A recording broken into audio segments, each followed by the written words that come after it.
Good afternoon. Good Friday afternoon, everybody. How's everybody been?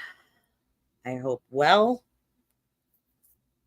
So we have the jury. I've been dealing with a personal situation. As most of you know, I went through an eviction hearing with my landlord, although the other side doesn't have the correct information per usual. They don't know how to read legal documents or know what the fuck is going on. I have a slumlord. The city is well aware. They are suing him, the health department, and there's a lot of moving pieces. I'm not the only person in here dealing with that situation. But they like to just continuously harass. Like, I wouldn't wish this situation on any of the people that live where I live, on any of these people, because I'm not the only person. I wouldn't wish it on my worst enemy. I wouldn't wish it on them. It's not normal. It's not okay. We live in America. Like, everybody should be able to work, pay their bills, and not have issues. You shouldn't have to deal with shitty living situations because you can't afford a $600 bump somewhere else. Like, it's not feasible. And for people to think that it's okay to like harass people based on what they're dealing with when it comes to a housing issue is sick. It's gross. That's like, you guys think that that's fun and that's funny. Like, it's not funny, dude. Like, you have no idea what the people who have lived here have been through. One of the properties that my landlord owns was almost taken into receivership and was because of how bad the conditions were. This is what we're talking about, a giant slumlord, like, and I mean giant, right? And the state doesn't have these. We don't have slumlord laws, really. All they can do is sue, what the health department has been doing. They have a stack on this place like no other, which obviously I didn't know when I moved to that area because I'm not from that area originally. So I had no idea it was going to be the way it was, cave-ins, heat and hot water constantly not working. I had no fridge for over a year. I used my neighbor's fridge. Okay. So we're talking about slumlord of slumlords, like cave-ins, floods, like you name it, and it's there. And there's, I don't even know how many goddamn families that live here, and all of them going through the same exact scenario because the landlord doesn't keep records, right? So he doesn't keep records. So he's sending eviction notices out saying people all these ridiculous, like, years worth of like rent, which most of us can prove false, right? So they have to reduce their claim because we have receipts, right? But there was about a year's time where our property manager had eye surgery, funny enough, from being beat up, I guess, somewhere. Some tenants, I guess, down near the other side, she stole money from, whatever the case may be. She's a shady person. She should have been, I literally have videos of her threatening my neighbors and stuff. Like, it's weird. Like, again, landlord's a slumlord. So I guess bully tactics are okay with him. Like, and that kind of stuff. Well, we have videos of this. Like, there's like evidence of this kind of behavior. Like, but that's something I'm going to have to take up in civil claims. I found an attorney to deal with it since the court doesn't seem to want to really follow the law or do their job over here. So it would never happen like that in Norfolk County. Bristol County apparently doesn't seem to know what the hell they're doing. But I found a civil attorney that's going to be suing civilly for me and a couple of the other tenants because the amount of evidence is insurmountable that we have. Stacks and stacks of health department violations that haven't been fixed in years. Literal letters from the health department. Like, who gets those? Like, not just violation letters, but personal ones. I have one, my other neighbor has one. Like, this, we're talking about something that should never happen to people on planet Earth. And now we're dealing with people being thrown out onto the street with nowhere to go, with rising rents, and being on wait lists. Because as we all know, the migrants are taking up more than 50% of our Massachusetts emergency shelter system. So right now, as of last year, as of November of 2023, they implemented a wait list. So all of the people being thrown out currently are on that wait list and have nowhere else to go. Like, what are they going to do? Where are they going to go? Like, and that is not okay for anyone, especially when you're dealing with a slumlord who the only thing you do to hold them accountable is have the health department sue. Like, we need laws for this. This is unacceptable. Lots of states do have laws for this. We just don't. We have health department violations and codes, but when they don't fix them, all they do is fined. And when you're a millionaire or a billionaire and all you get is fined, you just pay those stupid fines and you don't care. Like that's basically how it's been going with the place for 10 years at least. So, oh, I have photos. I have photos, I have videos, I have the amount of stuff I have is ridiculous. Like, and my neighbors for that matter. But now we have to take it. I have no idea. That's a good question. I'm not sure.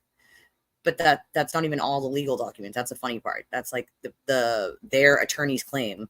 Mind you, their attorney is also claiming that my neighbor downstairs, whose entire ceiling caved in and like demolished her entire apartment, ruined all her furniture, that never happened.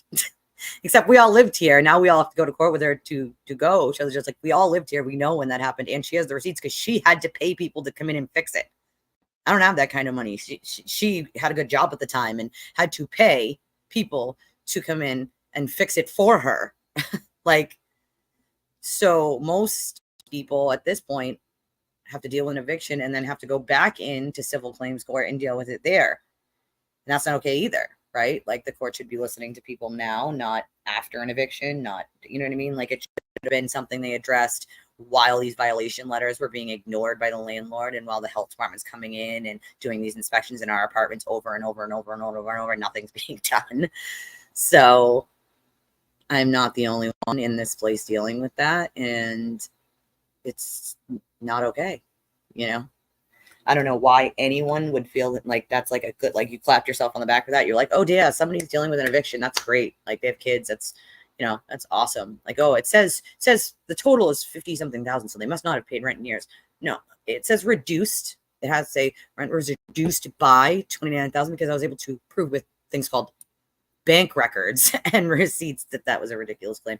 Funny enough, that year time when my property manager wasn't giving anybody rent receipts because she had quote unquote eye surgery. She did have eye surgery, but I didn't know until 2 days ago that my neighbor actually has text messages from her saying that's why she wasn't giving anybody rent receipts. So I was not able to prove over 6 months of receipts that I should have had because I wasn't getting them from her like we were supposed to be. And one of my neighbors gave me the messages, so I have those now for the civil suit, but that doesn't do any good since before that. You know what I mean? So it is what it is. There's nothing, you know, else I can do except support the other people going through it, go to their court dates as, you know, like as a team, you know, because we're all dealing with it. We tried to form a tenants union last year with the other properties and stuff, and they were like ripping down our letters and like trying to stop us from forming a tenants union, like crazy bananas shit. Again, you're dealing with a landlord who doesn't even keep records of stuff. Like, you're not even keeping records, my dude. Like, that's a problem. It's a very big problem. Like, what the hell are you doing? And this isn't the only property. The man owns dozens of properties all over the state. Like, not normal, dude, for this to be allowed to go on for this long. For the people that live here. There was a landlord in New York, actually, that they found that they made the landlord go and move into that apartment complex that he owned and made him live in those conditions. The court did. I was reading the court case. I was like, that's what needs to happen here. Like, that's exactly what needs to happen. You think it's okay for people to not fix anything, to not do anything? Then you should have to live in those conditions.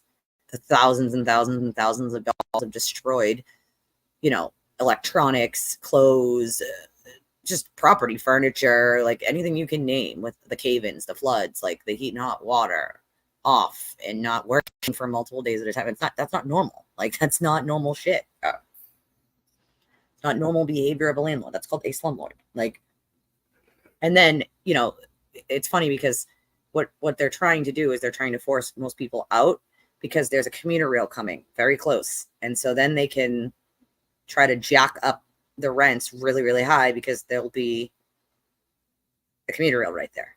It doesn't exist yet, but I guess it's almost done, almost ready. It will be, I guess, in the next year. So that's the MO here, you know, like, sad. Hi, voices. Thank you.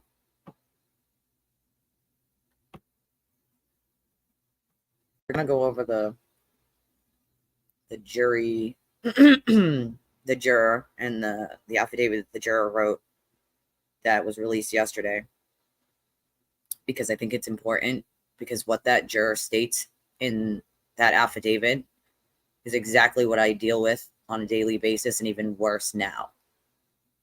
Literally. I'm going through a personal situation that I didn't make public. They want to make it public. Cool. That's cool. I don't wish it on any of them. I don't wish it on anyone. They don't know the conditions my neighbors and I have been living in for years and the shit that we've had to deal with. So in my opinion, they can go fuck themselves. When you have to deal with all these people have had to deal with, some people afraid to even say anything or call the health department because the property manager would call you up. Did you call the health department? Yeah, the fuck I did, because I have every right to do that when you refuse to fix things. Like that's how that works. So let me try to pull that up. In the meantime, as you guys know, I'm going through that tough situation. So would appreciate any support you guys can give. Always. You guys know how to do it. Cash App, Venmo, PayPal. Because this is an ongoing situation and it's one I have to deal with. And I do need support. I'm not a rich person. I'm a poor person. It's, I do not make a ton of money. I wish I did, because if I did, everyone else I knew would be perfectly okay. I'd be like Oprah. Everybody would have a house and a car that worked, and basic, living things that they should have. Like, everybody should be able to, work and pay their bills without a problem. Like, and as we know, Massachusetts is one of the most expensive states in the entire country, and there's something wrong with that. We're way too small to be more expensive than California or New York. That's insanity. It's not normal. Like, hey, Jersey girl. I gotta get, hold on. It's this stupid thing is like in different like portions. So it's like pulling it up is kind of a fucking pain in the ass.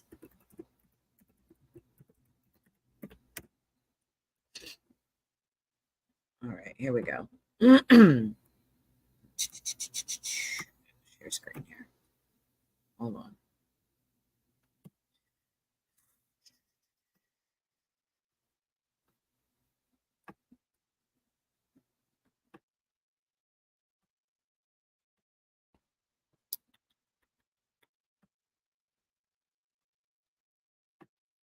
See if I can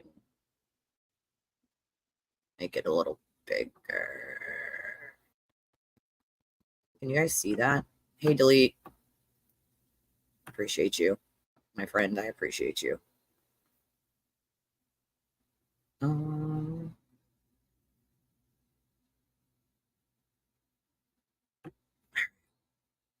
Just want to make sure you guys can kind of see it. I know it's small, but like, can't make it any bigger without not being able to like read it for you. So that's probably as big as I'm going to get it, you guys. I'm sorry. All right. So it says, now comes Juror Doe, a synonym, obviously, who on oath disposes and says as follows. 1, I am of legal age and have personal knowledge of the facts set forth herein. I was a member of the jury that was seated in the recently concluded trial in the above captioned case, Karen Reed, Massachusetts versus Karen Reed. I just retained counsel to represent me. I have read the impoundment order entered by Superior Court Associate Justice Beverly J. Canoni on July 8th, 2024, which found that good cause exists to impound the list, identifying the names of impaneled jurors of the trial in this case.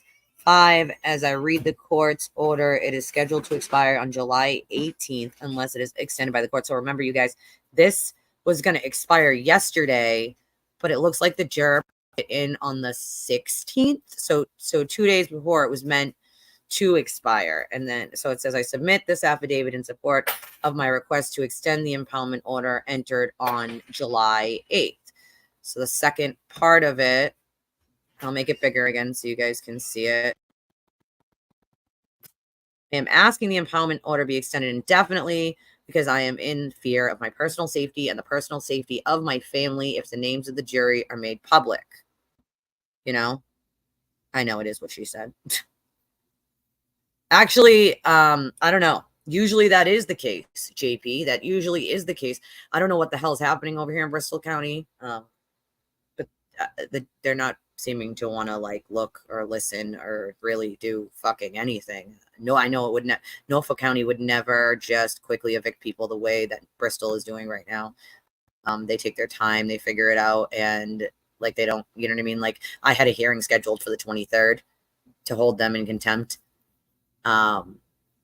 And the judge didn't even want to wait for that. So yeah. I'll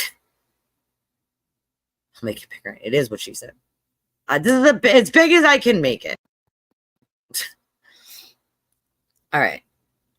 So they're in fear of their personal safety and the safety of their family if the names of the jury are made public. I have read the impoundment order and noted on the very first page that individuals associated with this case have been charged criminally with intimidation. Frightened for my personal safety as a result of learning that someone associated with the case has been criminally charged with intimidation.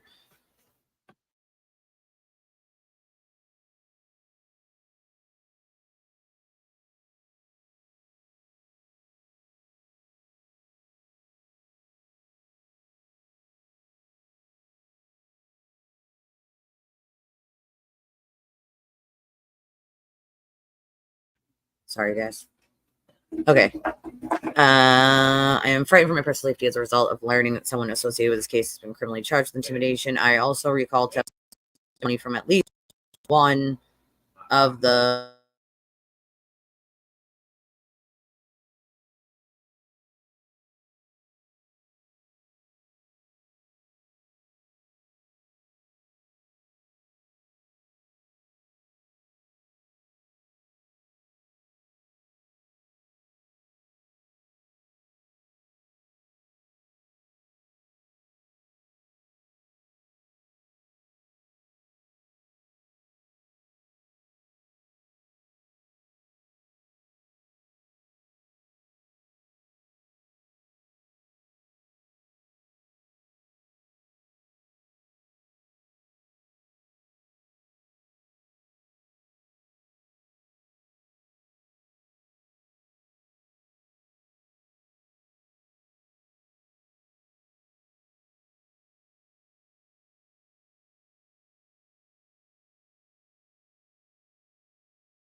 was that Norfolk County, JP? Did you know what county that was? They've been a lot stricter since COVID, I guess. I don't know. Usually they actually look into shit. This doesn't seem like that's what's happening in Bristol. I don't know. I mean, we're talking about millionaires, so God knows what kind of pull they have. Some health departments don't do shit about shit. I was just lucky that my health department does and doesn't take shit from a slumlord. All right. So it says I also recalled testimony from at least one witness. And I think they're referring to Jen McCabe. It could have been Allie McCabe too. I'm not sure which one it refers to here, whether it's Allie or Jen, but the juror says they recalled testimony from at least one witness who described being harassed by individuals and her family being harassed because of their involvement in the case. I do not know any of the specifics of any such harassment, but I fear that my family and I will not only be harassed if the names of the jurors are made public, that our personal safety will be seriously compromised. It says 10. During jury deliberations, we would hear protesters outside screaming and yelling. So they could actually hear, I guess, the protesters from where they were, even with the buffer zone being, I think it was 200 feet. Yeah, that is because if you sell a house and the person is a tenant, you have to you have to pay them to move. You can't just evict them. Like when you buy the house, you actually buy the tenant, funny enough. So like you can't just evict them because you bought the house. Like that's not how it works. So you'd have to actually pay them first, last security and moving costs to move out. It's a kind of a very different situation, but yeah, that's how it works. Is it your birthday? Happy birthday.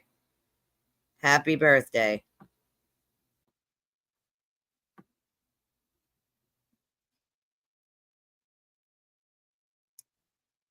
Says during their service, the members of the jury would meet at what was supposed to be a secret location to be transported to and from the courthouse by bus.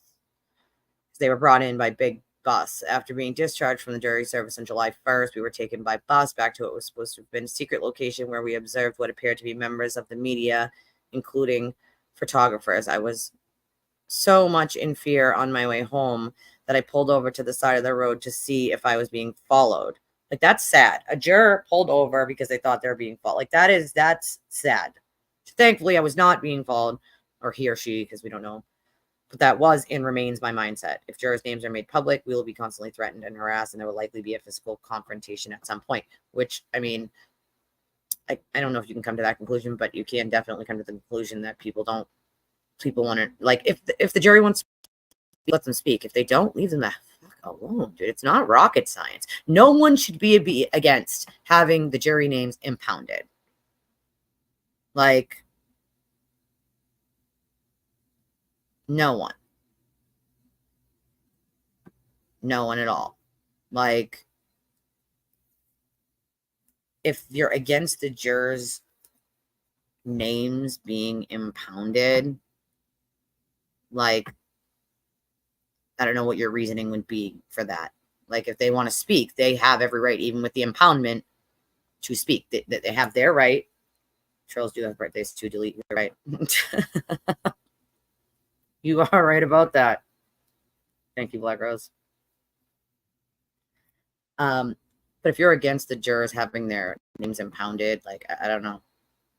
I don't know why you would ever be against that in any way, shape, or form. Like, leave these people. If they want to speak about their service, they will, right? Like, if they wanted to, don't you think they would have already contacted whatever news publication they watch, or, don't you think they would have done that already? They absolutely would have. They clearly do not want to.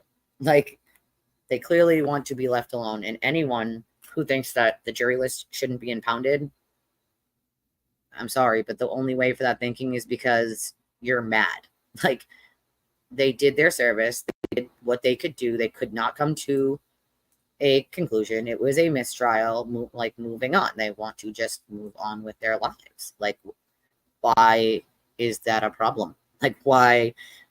You're never going to, unless all of them come out, you're never going to know what happened in that room, nor should you, because you're not a juror in the case. That's not how it works. Like, it's not rocket science to say they need, their names impounded. We've seen what happens. And obviously, as of yesterday, there were people still leaking out what they were wearing and what they looked like and the status of their pregnancy or not, which is crazy to me. I don't think that matters whether one of them was pregnant or not when they were a juror.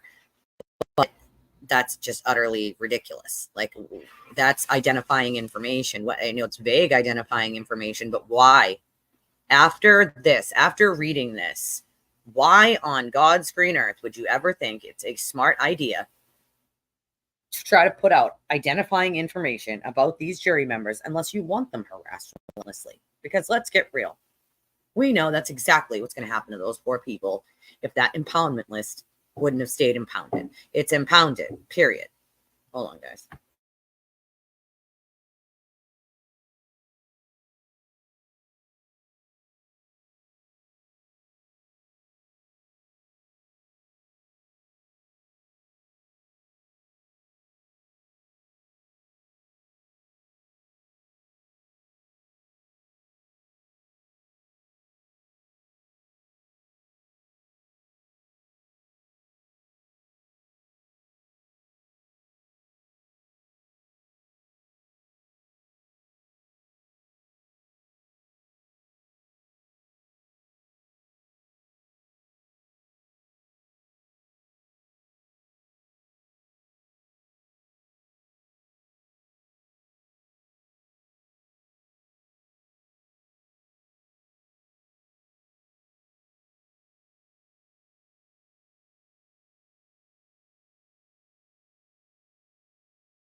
Yeah, it's sad, Val. I don't know. For me, it's like, why do you need to identify the jury? They're not going to say, they're not going to talk, right? Like, they're not. Leave them alone. Like, if they wanted to, they have every right to. The order, the judge granted the order, like, that, like, they granted it. It's that simple. They granted the order. The judge granted the order because she doesn't have any reason not to grant it. So leave them alone. Like, leave them alone. Like, in what stretch of the like, anyone who knows even a little bit about this case knows that those jurors will be relentlessly harassed over and over and over. And probably this juror is not too far off when she says followed. Like, it's possible, right? Like there's no reason, none, that shouldn't have stayed impounded. And when I read it, I was like, oh, that's going to stay impounded. Like, that's absolutely going to stay impounded. Anything at this point, Maria, to silence the very few voices that they have to speak out against this whole fucking shenanigan, this whole nonsense of the fucking conspiracy that doesn't exist. They do that shit for that. Like, that's the reason. Like, that's no ifs, ands, or buts about it. That is the fucking reason. Like, it's sad is what it is. Like, it's really, really sad that they had to, and people are like, oh, it never gets impounded. No, you're right. It fucking doesn't ever get impounded. And do you want to know why it doesn't get impounded? It doesn't get impounded because it doesn't need to be impounded usually. Like, it doesn't need to be. Usually, okay, they're not harassed relentlessly for one side to say, oh, we acquitted her inside there, which is never going to happen. She was not acquitted, okay? It's not a thing. Like, so it's a little ridiculous for, like, it not to be impounded. But the fact that it has to be impounded, the fact that it has to be impounded to begin with is the problem. That's the ultimate problem. The fact that this had to happen to begin with, and that this juror had to write this affidavit. That's the issue. Like, that's the fucking issue. It's really sad. And the amount of harassment that they probably at that point as a jury saw other people getting. Oh, yeah. I mean, absolutely it is. But they don't seem to understand, like, there's this thing called cyber stalking, cyber harassment. Like, that cyber stalking is a real charge. It can also be a federal charge. And they just seem to think that they can just, like, hide behind fake accounts and nothing will ever happen to them. And they're in for a very rude awakening, some of them. Like, it absolutely does, Amy. You hit the nail right on the head. It signals nobody's going to want to fucking serve on a jury, and everybody's going to have an excuse on why not to serve on a jury, right? Like, because it may be a risk to their family or personal safety, right? Yep, stalking charges can be applied. Cyber stalking is a real crime. It's, you know what I mean? Like, defamation, slander, like, those are all real things that people be civilly sued for. And yes, Twitter does answer subpoenas. So when those legal subpoenas go out, they have to provide the information. They might take a while to do it, but they do it. So, they can keep thinking it. No, it's not. If they're in a different state, like, it becomes a federal cyber stalking charge. Like, that's, I'm sorry, but if you're taking time out of your day to stalk and harass other people, because you either don't like them or you don't like their opinion, like, there's something wrong with you. There's not something wrong with them. There's something wrong with you. I would never take personal time out of my life to harass people. Like, that's not normal behavior. That's unhinged, mentally unwell behavior. Okay? Like, oh God. I really hope not, Val. I really, really hope not. But Amy hit the nail on the head with this one. Like, no one's going to want to be a jury member. I mean, let's read the rest of this. Like, this is sad, right? Like, so, you know, it says, since being discharged on July 1st, I've read multiple news articles about the case and the attention that this case garnered across Massachusetts, New England, and the country.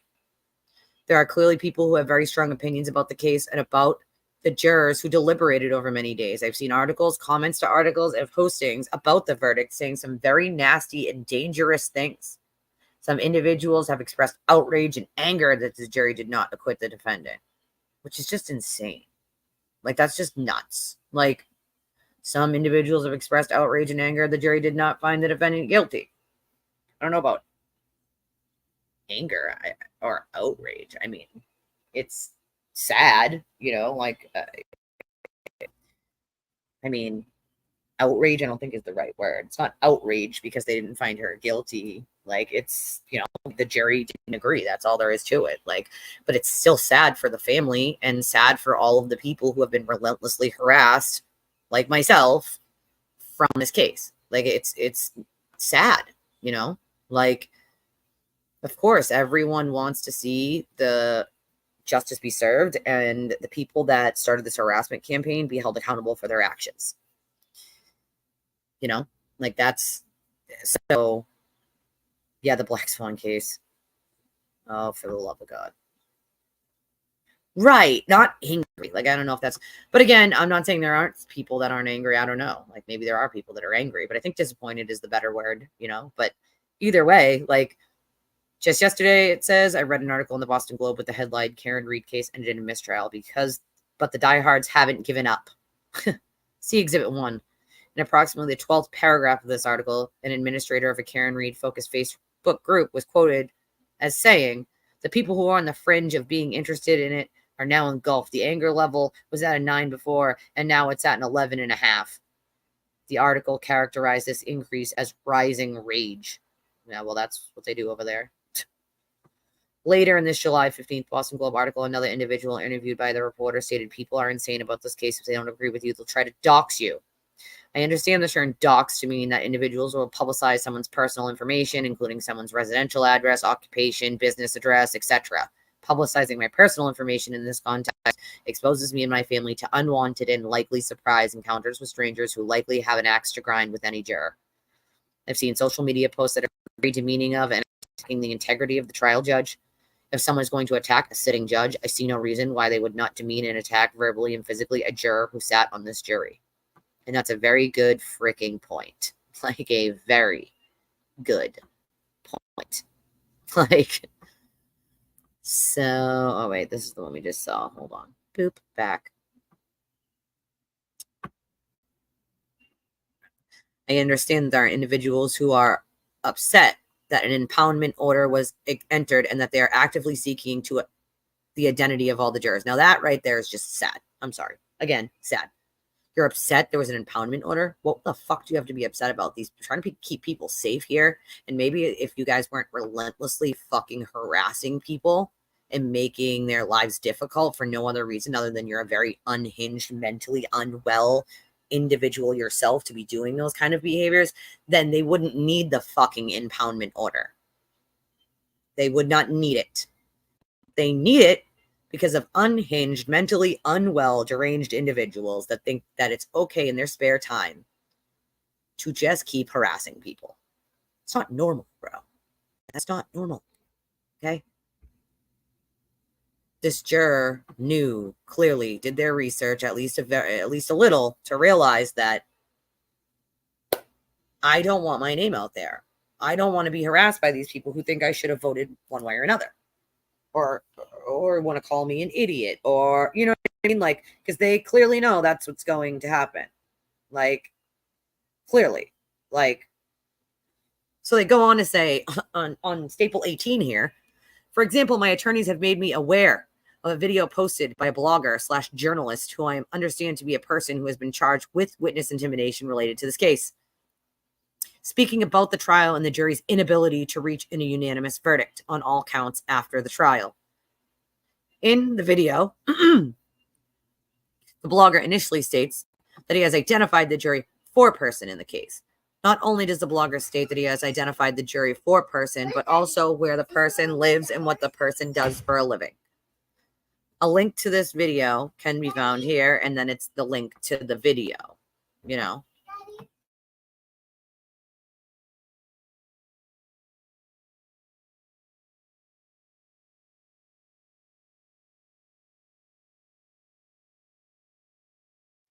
Not that I know of, the insider man. No, not that I know of. I mean, again, I'm sure there can be. Again, not that I have personally heard of. No, like I have not heard of any person who thinks that Karen Read is guilty of harassing people. As a matter of fact, most of us are against that fucking kind of behavior. Like, so I have not heard any of that. But that doesn't mean that there isn't someone on the fringe who is mentally unwell and acts that way. I don't know. But I haven't heard any reports of anyone like that. That's a good idea. That's definitely something more comfortable for you, I think.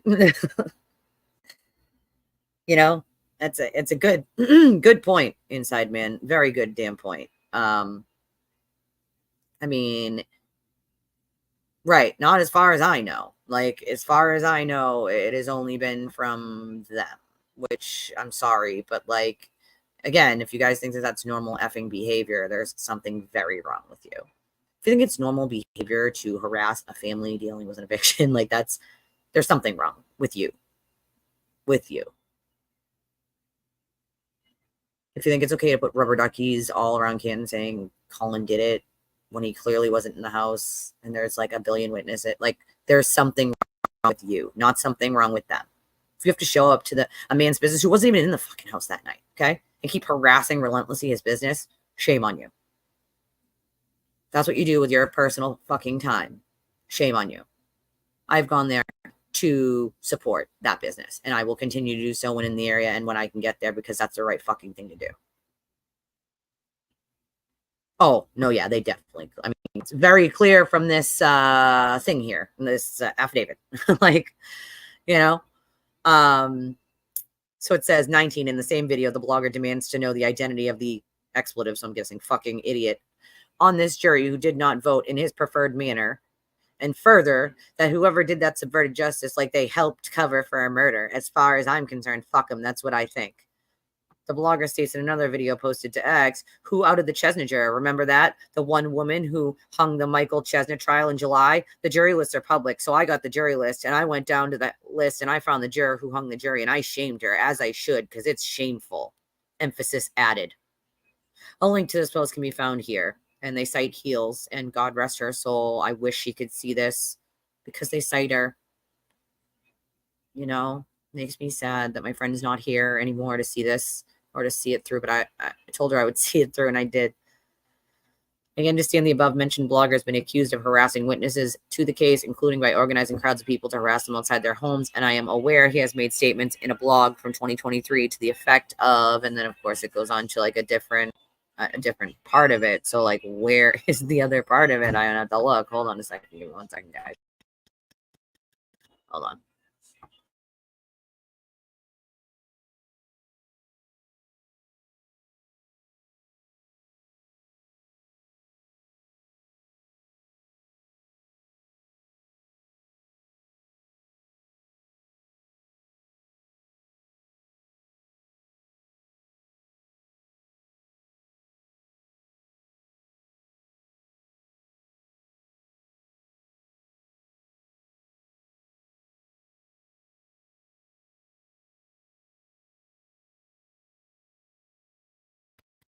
Hey, Parson. Yeah. Rest in peace, Heels is right. So it's got to be the last part of it has to be, okay, here it is. Boop. All right. Boop. All right. So it says, oh, God. Hey. I appreciate you, Parson. I appreciate you. You could still listen, I guess. Oh, just put your phone down and listen. That's what I used to do.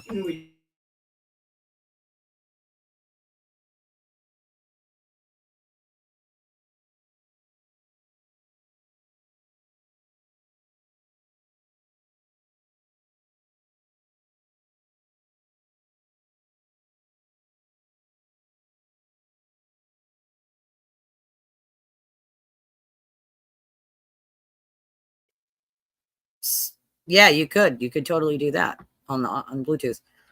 Do not, it says murderers and those who cover for them do not deserve to live a comfortable life while Karen Reed suffers and fights for justice for John O'Keefe. See Exhibit 2. 21. As if he has stated, this blogger believes that members of the jury on which I served helped cover for a murder, and he further believes that, quote, those who cover for murderers are legitimate targets of harassment. I fully expect that members of the jury will be subjected to efforts to harass and shame them with the very real possibility that some physical confrontation will inevitably occur. 22. My concerns are not limited to a particular blogger or to a particular, quote, side of this case. I am aware that there are other outspoken bloggers, commentators, and a group of people who wish for a guilty verdict on some or all charges against the defendant. I am aware that there have been physical confrontations between the two sides of supporters. That's not true, actually. There hasn't been physical confrontations between the two sides. There has been physical confrontations by them to us, never anything back. So that's a little mischaracterized.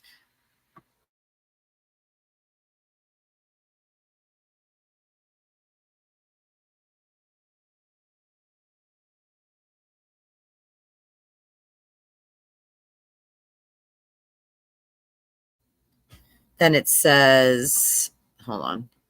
Why is it? Oh, for the love of God, why did it just do that?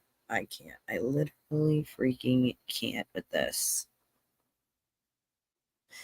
As an example of this is from 2 recent postings by an individual who appears to be from a reporter from New Bedford. In today's post, she stated she was in court today defending against a harassment charge against her and a pursuit of a counter harassment charge. Yesterday, this reporter posted about getting protection from another blogger. See Exhibit 4. What I do not know the facts concerning these court appearances, it is very evident that individuals on all sides in this case have acted irrationally and aggressively over the past few years, which has caused multiple court appearances by parties seeking protection of the courts from other individuals. In light of the mistrial, there's no end in sight in this irrational behavior, which clearly continues today.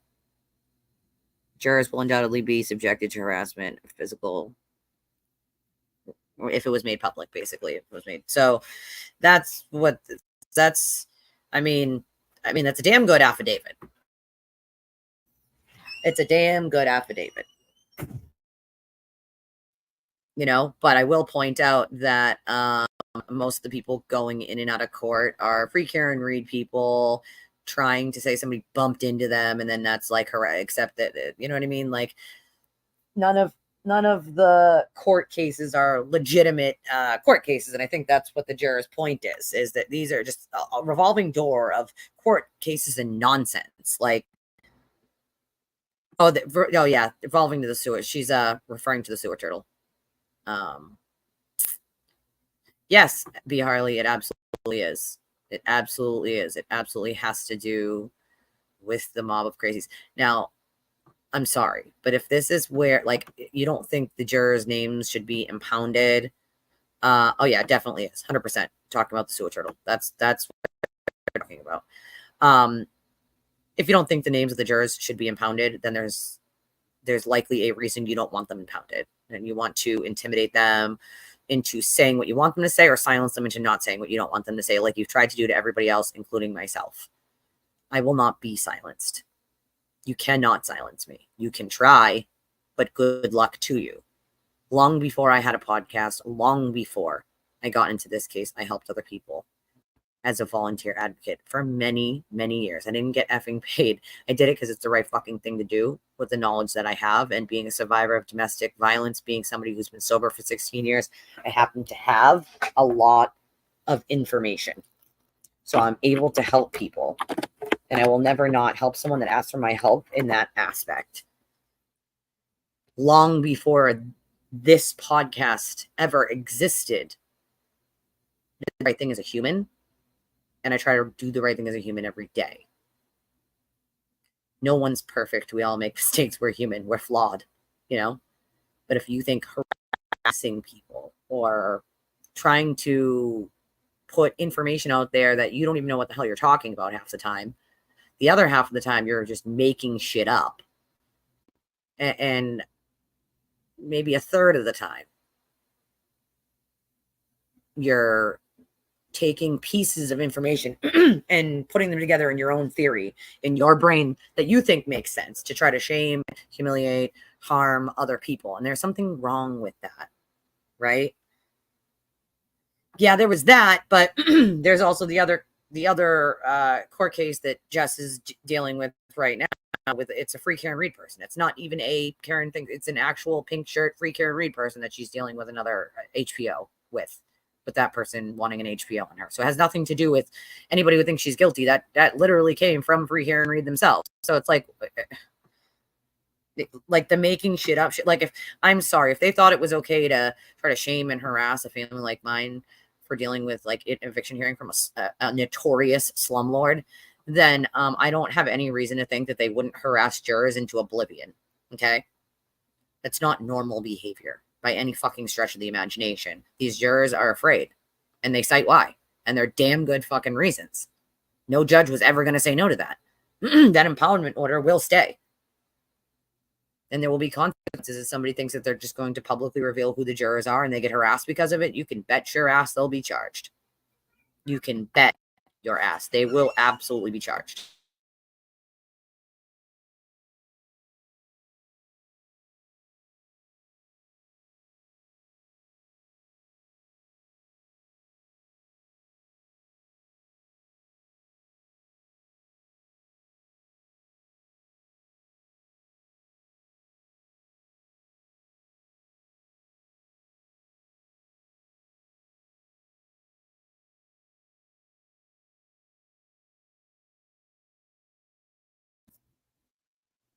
I mean,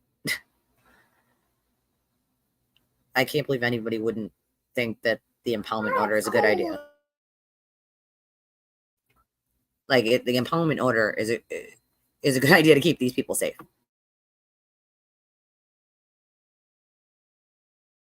There are crazy, unhinged individuals out there harassing, defaming, making shit up, doing what they do. And you don't think that would happen to the jurors? Of course it would. The judge knows that would happen to the jurors. They've done it to her, specifically to the judge. So what would stop them from doing it to the jurors if they were doing it to the judge? Common sense here. Making shit up is their forte, bro. Conjecture, trying to put pieces together that don't go together, and just not doing any research on anything whatsoever. That they love doing that. That's like their favorite thing.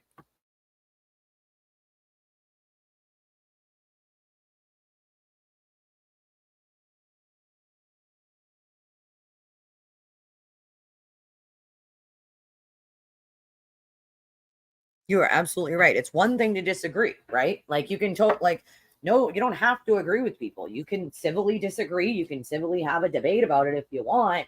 But the harassment, the viciousness, it's not normal behavior from any adult, bro. That's the behavior I saw in inmates when I worked at Bridgewater. Like, that's working at a prison for the criminally insane. You see that behavior. You don't see that behavior in normal adults that are, don't have any sort of thing going on. They clearly got something going on upstairs.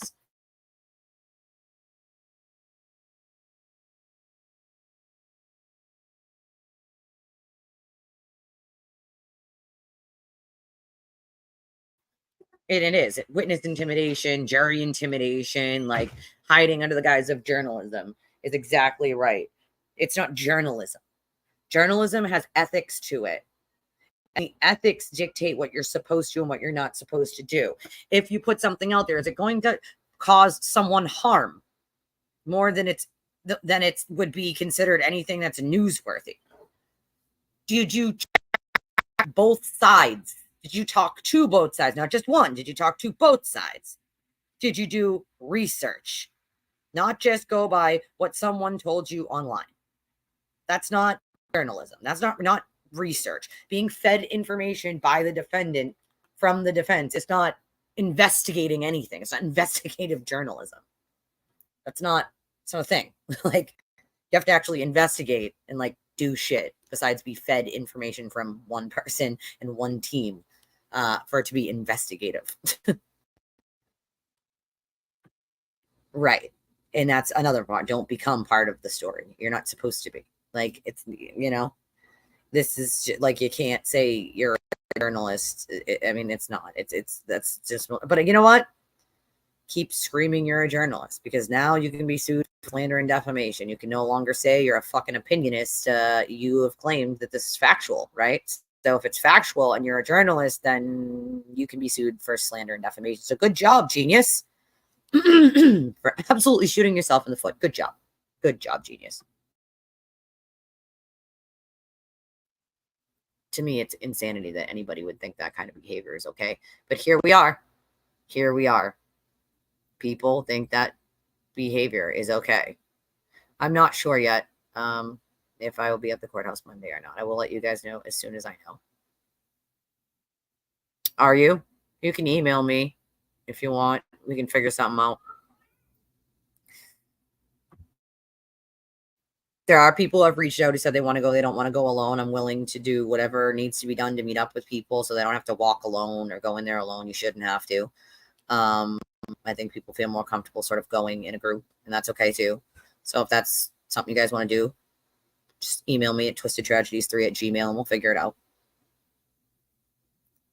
Prison should be coming fairly soon. And I think he knows that. What the hell?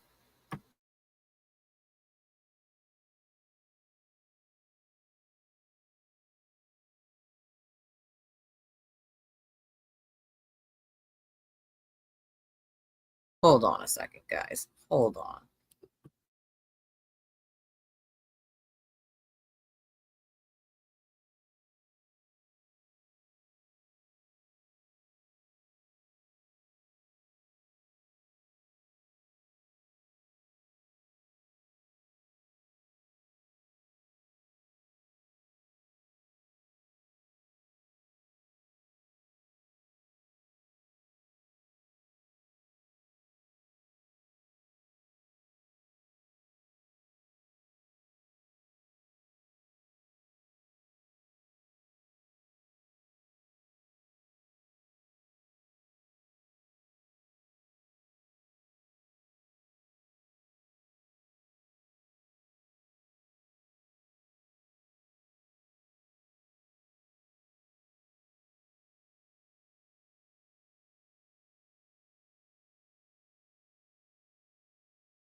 Sorry, the kids got locked out. I had to open the door for them.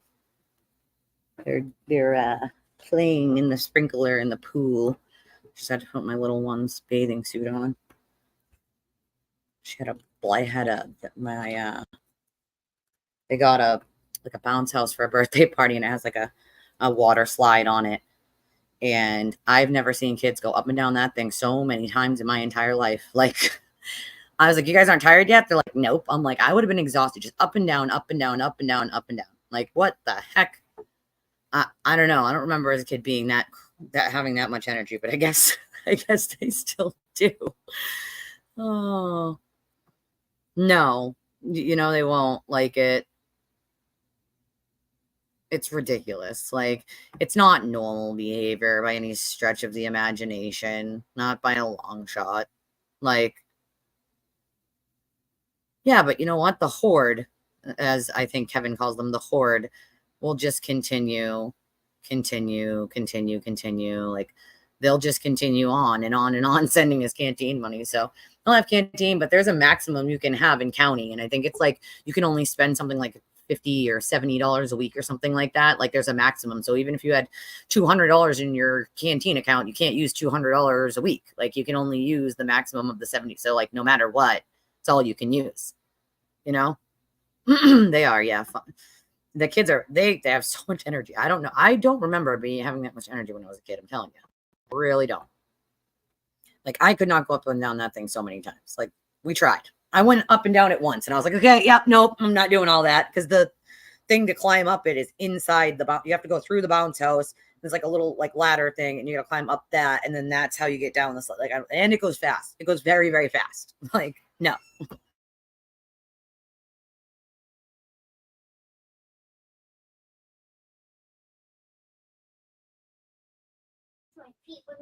Oh, okay. Well, where's your sandals, honey?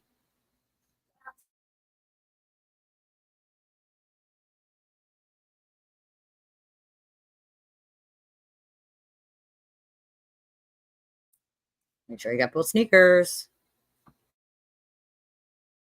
They can be pen pals. They could be. That's very true. Very, very true.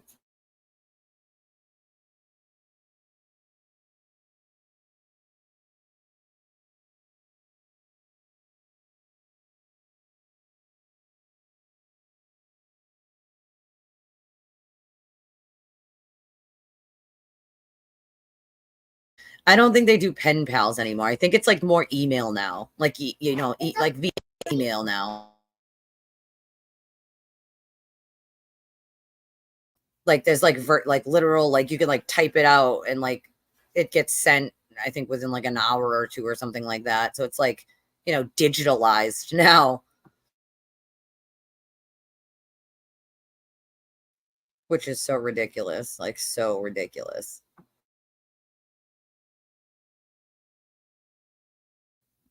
I mean, this this affidavit, like I'd be surprised if you didn't see a supplemental maybe from another jury member, but if they wanted to speak, they would have already contacted the news stations. At least one of them. We know the alternate said a few words to one of the news stations, the alternate that wasn't in the room. So, you know, yeah, they have tablets now, which is so insane to me to even think about, right? Like, you're in jail and now you have a tablet. Like, they just hand you a tablet and they're like, this is for your use. And I guess it has like TV shows and like movies on it you can watch. Like, what?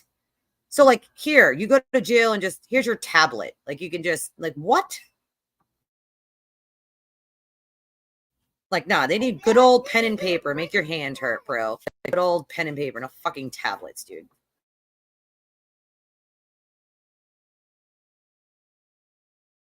She won't either. That's the funny part. Can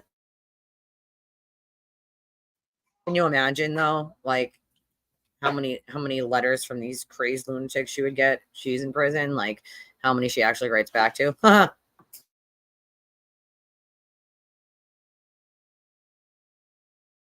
Yeah, it has a music app and games, but there's also something. There's something where it like restricts like mature content basically. So like it restricts any like ones that are like that have too much swearing or like shit like that, like, which is hilarious to me. It's like basically handing them a kitty tablet. Like, here's a kid's here's a kid's Amazon tablet. You can have that. How does she know that though? Did this person just throw bleach on her lawn, or is she just saying that? Like, and like, no offense, but stop making a mockery out of your town, and maybe people in your town wouldn't get sick of you. Just say it. A slate tablet and chalk. Oh my god, what's that little thing called where you where they have like the little beads on it from counting back in the day? What are those things called?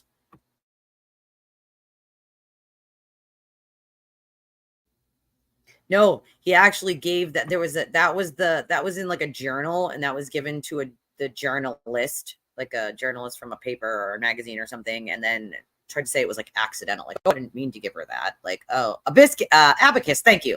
Abacus. That's exact. Yep. Abacus. Thank you. Yep. That's the word I was looking for. An abacus. That's what they should get. Here, this is all you can do. You can play with this abacus. You can play with the abacus. 1, 2. You can use it to count the days you're here.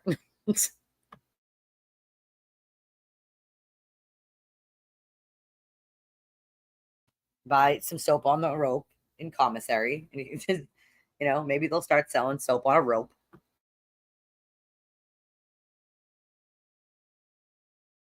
Probably not though, because the inmates would probably hurt each other with it. So it's probably not a thing at all, you know.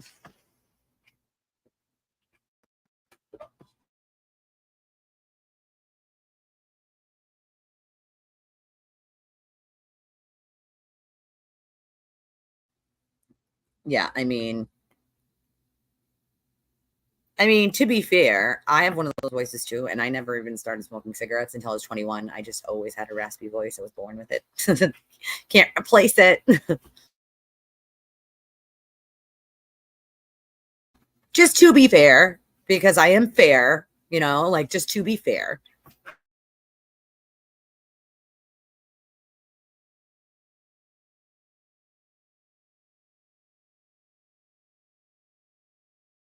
Like the tablets at school, everything's typed. They don't handwrite shit anymore.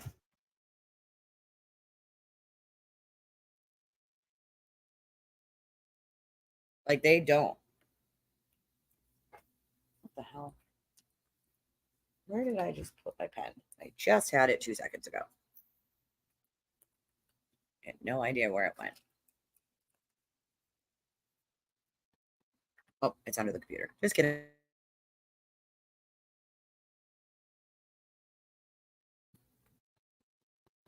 I mean, right? Oh my God, stacks of books. We had to use book covers. You remember when they like insisted we have book covers because the books were like 50 years old and they were falling apart at the seams. So we had to have book covers. God, shit, kids have no idea that they have it so much easier than we did. So much easier. Hey Bree, yes, thank you by the way for that abacus. You guys all had at the same time. It eluded me for a minute. Like, what the fuck is that? Oh yeah, that's right, abacus.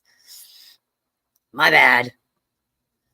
Um, but to me, like we're talking about people's safety when it comes to the jurors, right? Like, and as we know throughout this case, people have been relentlessly harassed, including myself, including until this very day. If you guys could see some of this shit, you'd be like, dude, why haven't the cops arrested some of these people? It's just disgusting. Like, it's gross. There's something wrong with them. Like, if you spend your time doing shit like that, there's something wrong with you. Like, there's just something wrong with you. Like, I'm sorry. You feel the need to feel so strongly about something in someone else's opinion that you have to do all that. Like, stop it. Like, stop it. That's ridiculous. That's utterly stupid and ridiculous. Like, you don't have anything else you can be doing outside of harassing people. You can not agree all you want. I have plenty of people I don't agree with on plenty of things. We're still friends. We're still friendly. Like, to see this kind of behavior, especially in the county that I grew up in the state that I live in, like, it makes me afraid for future generations. It does. Makes me afraid that this sort of mob behavior that these people think is okay isn't.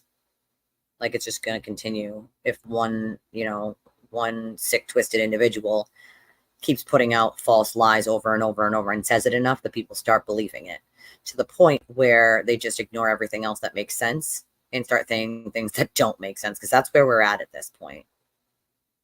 Like, that's where we're at, to the point where jurors have to have their names impounded on a list so they don't get relentlessly harassed, like the witnesses, like the family, like the O'Keefe family. It's disgraceful. Like, anybody who speaks out, that's gross. It's disgusting behavior. It's not normal behavior by any stretch of the imagination.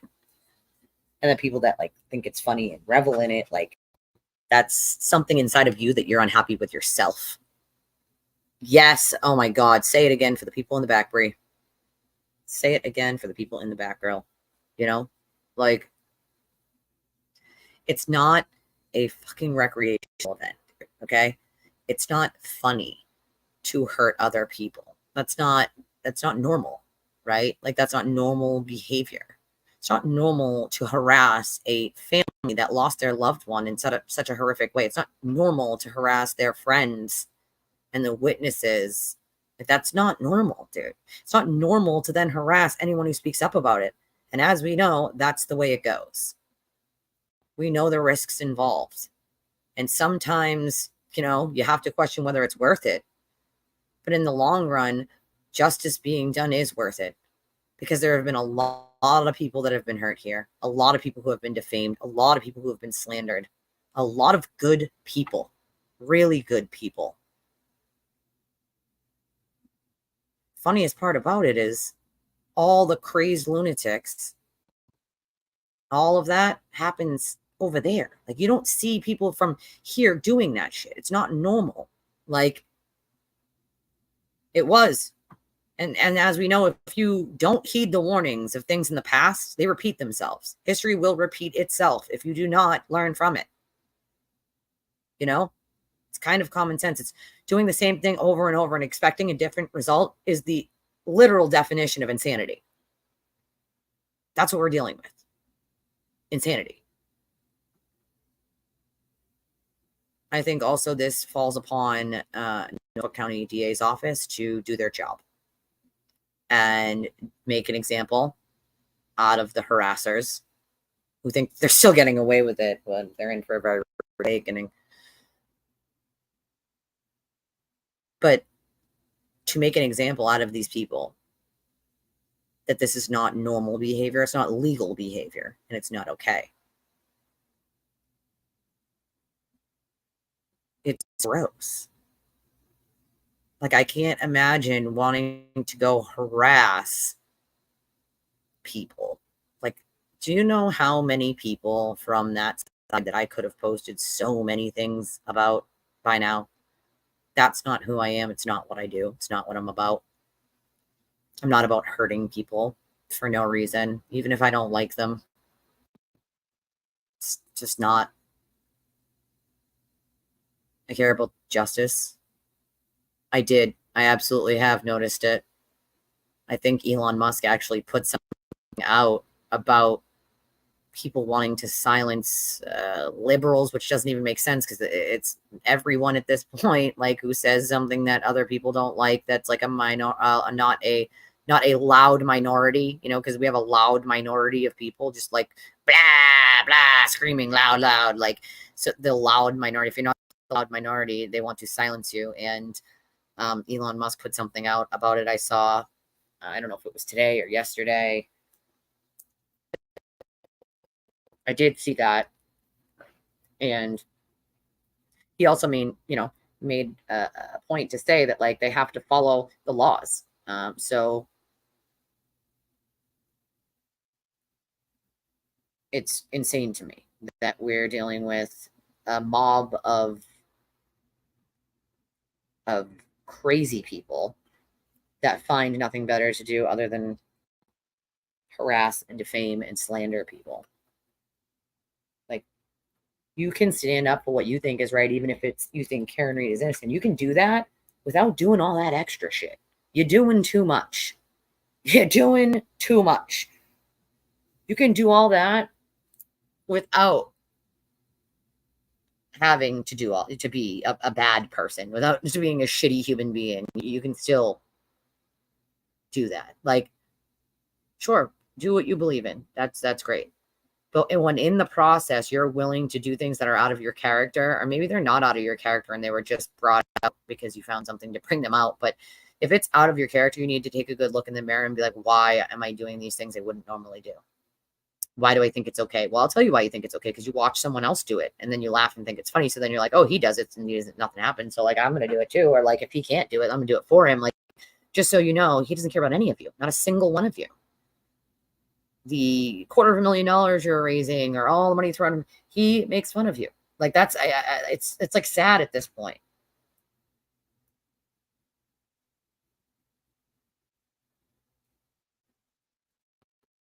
Like, what the hell?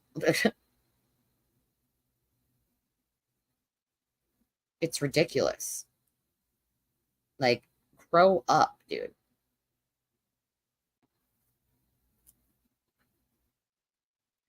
You know what? I ask myself that all the time. How do they look themselves in the mirror? I'm not really sure. I'm not really sure. You'd have to ask them, but that's a good damn question. You know, I have no idea.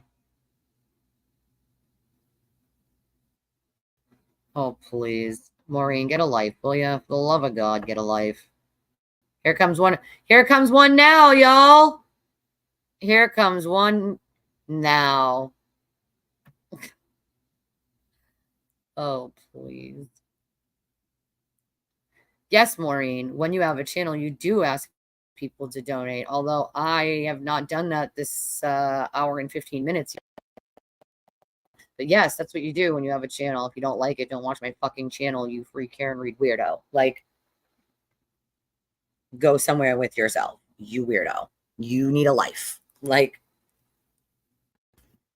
matter of fact, thank you, Maureen, for reminding me to remind my viewers that I do need their support right now. I do. It's okay for the sewer turtle to ask people to pay his $250,000 legal cases that he started by harassing witnesses. But it's not okay for people like me who do actual real life work behind the closed doors to ask for people to donate to their channel. And it's okay when he asks people to buy all his children brand new Christmas gifts when they don't need. And do all and send him canteen and for things that he did to other people to make other people's lives miserable. But Maureen doesn't seem to think that it's okay that any other YouTuber besides him can ask their viewers to donate. I make very little over here. I have to cover costs first. And right now, as we all know, I have a personal housing issue to deal with. So if you can, I would appreciate any support you can give. Cash App, Venmo, or PayPal is what we use here.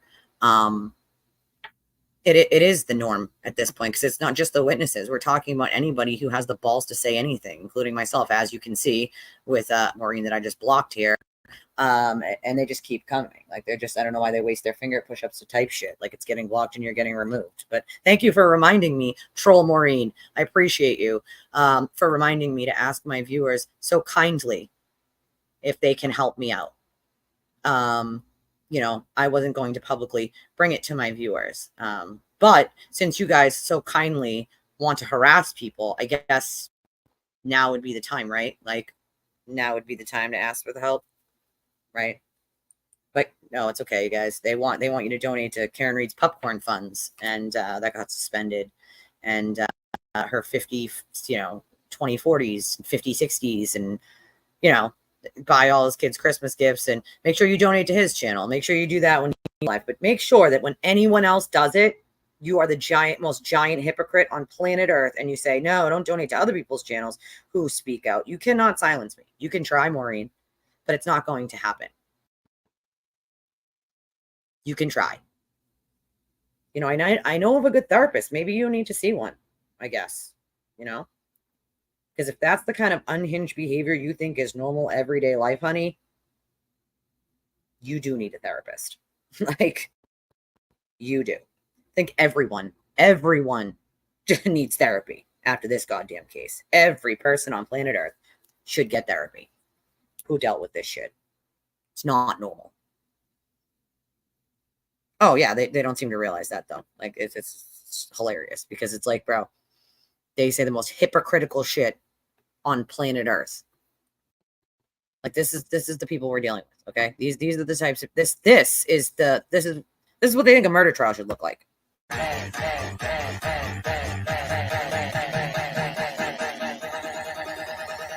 think we got a super chat.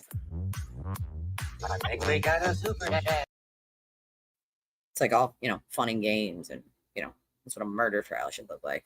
Yep. Like, get the fuck out of here, bro. You hypocritical piece of shit. Sorry, bro. It's like, I'm going to say it how it is. Like, that's how it is. It is what it is. Like, or really not at this point. Really don't understand what is happening, to be honest. Like, it's hard to grasp that normal people behave in that way. It's just not normal behavior.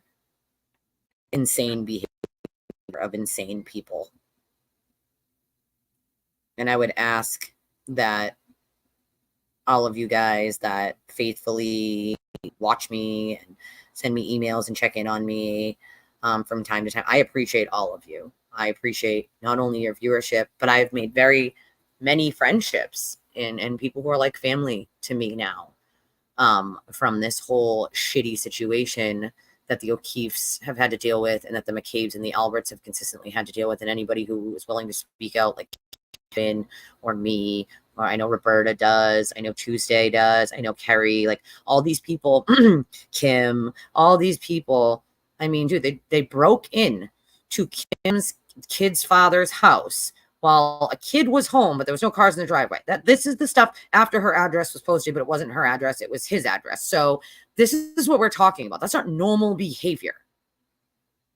It is inappropriate for a trial. It's absolutely 100% inappropriate for a trial. And that's what it looked like. That's what they were doing. That was the trial. That was the trial. That was the trial. And that'll be the trial again the second time around. Just be prepared. That's what we're dealing with here. It's not normal. Like, come on. Someone died here. Someone's life was taken in a horrific way, and they're no longer on this earth. There are children that have been affected. What the hell is wrong with you? Like, what is wrong with you? And if you come in like the crazy person like Maureen just did, running her mouth about donate, donate, donate, when I hadn't even mentioned that yet, like, while you throw money at the man who intimidated witnesses and tries to dox a jury, like, you sound like an idiot, and a very hypocritical one at that. You sound like an unhinged weirdo. You need help. You need help. Like, go get some help. Like, before you say shit, do you ever think to yourself, like, hey, that's kind of hypocritical? Like, no, maybe you should. Maybe you should. You need help, dude. Something wrong when you act that way. And then you think it's okay. I think it's all right. It's great. When it's for Karen or the sewer turtle, right? Everyone, rally, rally, rally. Give these people all your money so they can keep trying to dox, harass, intimidate. Hear ye, hear ye. Oh my God. For the love of Jesus, bro. I love when they call, and no, they can't. I love when they call anyone who thinks Karen is guilty a grifter, because it's like, bro, do you guys not realize the money isn't over here? I promise you. The money isn't over here where we think she's not innocent, okay? We knew that when our opinions changed based on evidence, not based on your vision of the fact that I don't like Aiden. I don't like Aiden because he's a giant piece of shit. And because he lied, because he bold-faced lied to the world, because he couldn't come to terms with the fact that he lied to multiple women and got caught because I answered a question at a party honestly. That's not my problem. That's his. I don't need to lie to people. Maybe he wants to, but I don't need to. So, no. You know, funny enough, I need one. That's what's funny. I need one. And I'm not even doing it. I need it for the right reason. I have an ongoing housing issue. Like, this is what normal people actually do fundraisers for. Okay. Like, legitimate things. Like, what? You have the audacity to come here and say, like, I can't ask my viewers to donate when I hadn't even asked them yet, like, during this whole stream yet. Like, go fuck yourself. I make very little streaming, okay? So, please, for the love of God. Yeah, forget, exactly. A killer, a stalker, abuser, like, no, they don't. It is an innocence fraud campaign, because I'm sorry, if you stopped and looked at the fucking evidence way back in November and December when most of it was released, the actual real evidence, not just the filings anymore, because before that, all we had was filings, right? All we had is filings and what he was telling us. And now, back in December, I found out, well, wait a second, there are pictures and video of them doing the snowblower, like the leaf blower, little by little, and it's a very little one. It's not like a huge one blowing everything everywhere. And Chile pieces were not on top of the snow; they were under the snow, and they had to dig to find them. Like, so that was a lie. The witnesses were separated. So that was another lie. The house was not sold at a loss. They made over $250,000 in that house. That was another lie. Like, we're talking about endless amounts of lie after lie after lie after lie that are proven to be 1,000% false. Then the evidence comes out. The EDR data, the statements, the I hit him, the calls, the GPS coordinates, all of it. So I'm just supposed to just ignore that and keep screaming free Karen Read because that's what you people want me to do. Well, I don't give a fuck what you want me to do. I don't care. That's not the right thing to do.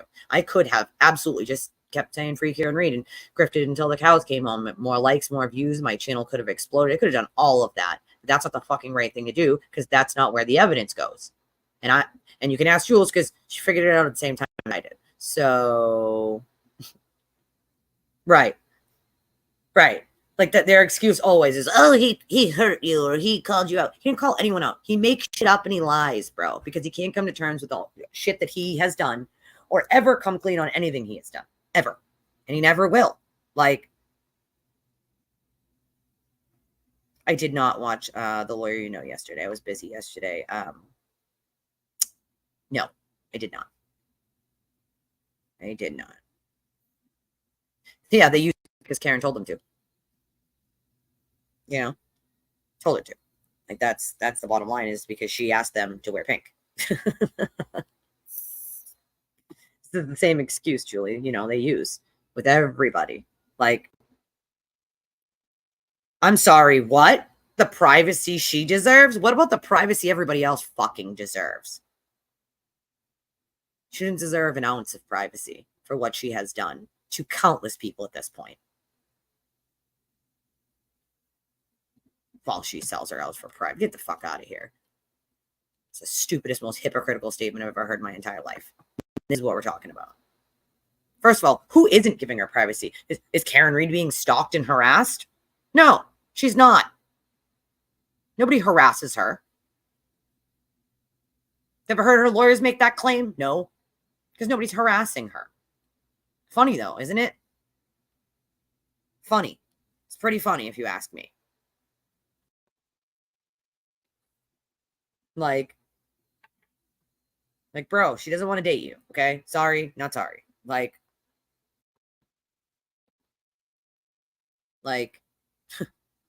it's amazing to me. Oh, she probably did. They all got the pink slip at this point. I think there's only very few people still being paid to push this narrative. But of course, they're going to push it anyway because it's growing their channels and their monetary donations are going up and up and up. So they're going to keep pushing it and pushing it and pushing it and pushing it. And it's not for Karen anymore. Now it's for them. It's for their own, it's for themselves. Like, but when you think this normal kind of harassment and bullying is like normal behavior, like there's something wrong with you as a person. And you need to look deep inside at why you're so unhappy with yourself that you treat other people that way. Because that's where it comes from. People hurt people. And I know that's like cliche and old, but it's a very true statement. People who are hurt and hurt inside hurt other people. Clearly, they never learned how to get it out in a healthy way or deal with it in a healthy way. It is a shame, but again, they saw the other channels exploding. They saw the monetary donations going up and they jumped on. They didn't jump off when they saw the evidence, and I would have had more respect for the ones that jumped off when they saw the evidence, because there are a few. But they kept it going. Even when they knew. And that is where I draw the line. Even when you know. If you don't know, it's one thing, right? Like if you're led to believe something and you don't know, and there's plenty of people who are led to believe she was innocent that had to find out later on she wasn't. There's so many of them.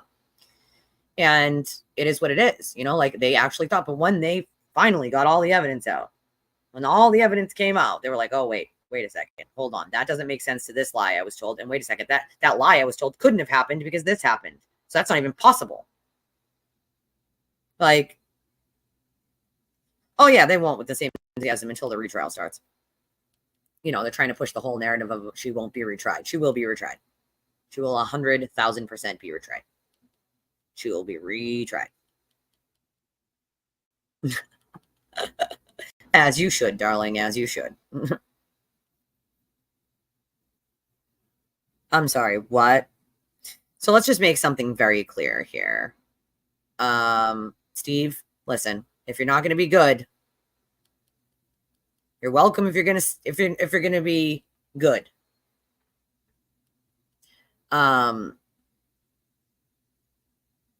He'll find out more about, see, that's the problem right there, right? It's not about a if, it's a when the sewer turtle turns his back on these people, because it's not about an if. That absolutely will happen. It's a when. It is a when. Just let's be abundantly clear, because if he gets jealous of them in any way, if he thinks they're getting more clout, more coverage, more any of that, eventually he will start throwing little digs, and he will turn on them, go scorched earth, and he'll take them down one by one eventually. Same pattern over 10 years. He can't help himself. Narcissists usually can't. It's how they operate. They don't have friends. They have people that fear them. And I don't know why anyone would want to be that in life. You know, I don't know why anyone would want to be that kind of person in life. I certainly don't. I don't go around harassing people for funsies. Like, what the hell? Like, that's just not normal behavior. The jury does not want to be harassed. Why is that hard? Like, that shouldn't be like a hard thing. Like, if they just want to be left alone and their names are impounded, why should that even be a big deal? Like, and everyone who's for justice, no matter what side you're on, shouldn't have a problem with that jury list being impounded. They should want it impounded. Right? Like, that's the reality. You should want it to be impounded. I just can't imagine grown-ass people doing this shit and thinking it's okay. Yes, she did. It's attorney-client privilege. And if you go back to Proctor's testimony, he does sort of mention it in a way that he can, which is once he saw privileged information, he stopped going through the phone because he knew then there was going to be like a tainting that would have to go through it, which is what happened, you know? So she did text her attorney saying that. And also there was some searches for DUI attorneys right after. So she knew she was in deep shit. Why would you need DUI attorneys if you didn't do anything wrong? You know what I'm saying? Like, what do you need that for? Like, oh, Shamina, it's, you know, it's the jurors, it's the witnesses, it's the families, it's the people willing to speak out, like myself or Kevin or Roberta or Ikmel. Like, you know, Mel's gotten a ton of harassment. Like, you know, like, that's not cool. Like, oh yeah, no, I don't think some of them haven't. Some of them don't even know he tried to literally frame some random YouTuber with his own children's fiction. We're talking about like literally an elaborate plan to make it look like someone was hurting him and everyone would feel bad and think that this other person was crazy. And it is all documented. They don't look, they don't care. You know? He did. I'm like, of course you do. Of course you still need their support. Make no mistake, Karen Reed will be retried, and this time, I think she'll be found guilty. I think she'll do her time in jail, and I think she'll have to sit in jail thinking about the fact that she should have done the right thing in the beginning. Oh yeah, Emma. Oh yeah, it exists. It's insane, but it exists. It also says use the Pope. It's weird. That's some weird, like, dude, unhinged, mentally unwell behavior, per usual. I think everyone should feel bad for the jurors because they shouldn't have to deal with this. They did their service. Like, true. So what, she's staying with her parents probably while she's selling the house. Agreed.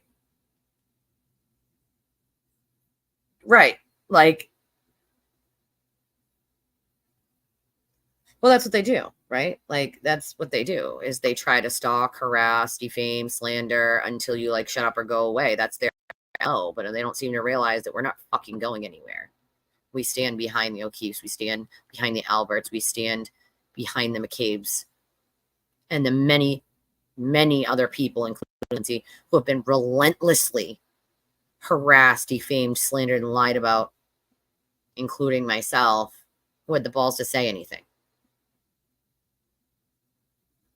It's not normal behavior. Yeah, everybody will just start screaming they're a journalist, and just start harassing people. Like, that's fucking normal. Like, that's not normal. Like, we stand behind the truth and what happened that night. Okay?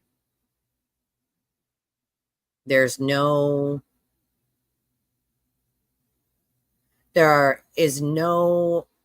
possible outcome in my mind other than a guilty verdict in a retrial for her.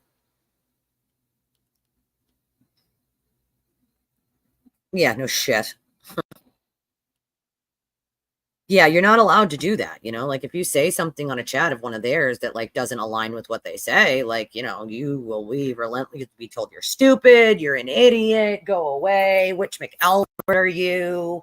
All the famous, is that you, Jen, all the famous one-liners that they get from him and just repeat over and over. Because again, you don't realize you're in a cult until you're not in a cult anymore, right? Most people don't know they're in a cult until they're not in the fucking cult anymore. That's what we're dealing with. It's literally what we're dealing with. You don't have to agree with me in my chat. You just have to remain civil. You have to remain civil with people.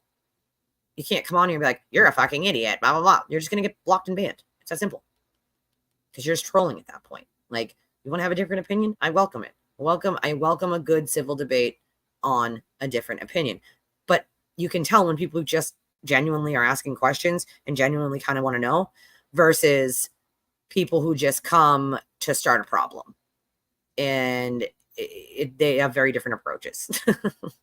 Like, and obviously defense is lying and they've been lying. They could have, when the mistrial was ordered, they could have very well said, hey, we want you to go poll the jurors. They could have asked her that. They chose not to because they knew what they were going to do after. They waited the time and they said, okay, we're going to say that, blah, blah, blah. They knew what they were doing. They're not fucking idiots. They knew exactly what they were going to do, period. Not so much, Kyle. Not so much.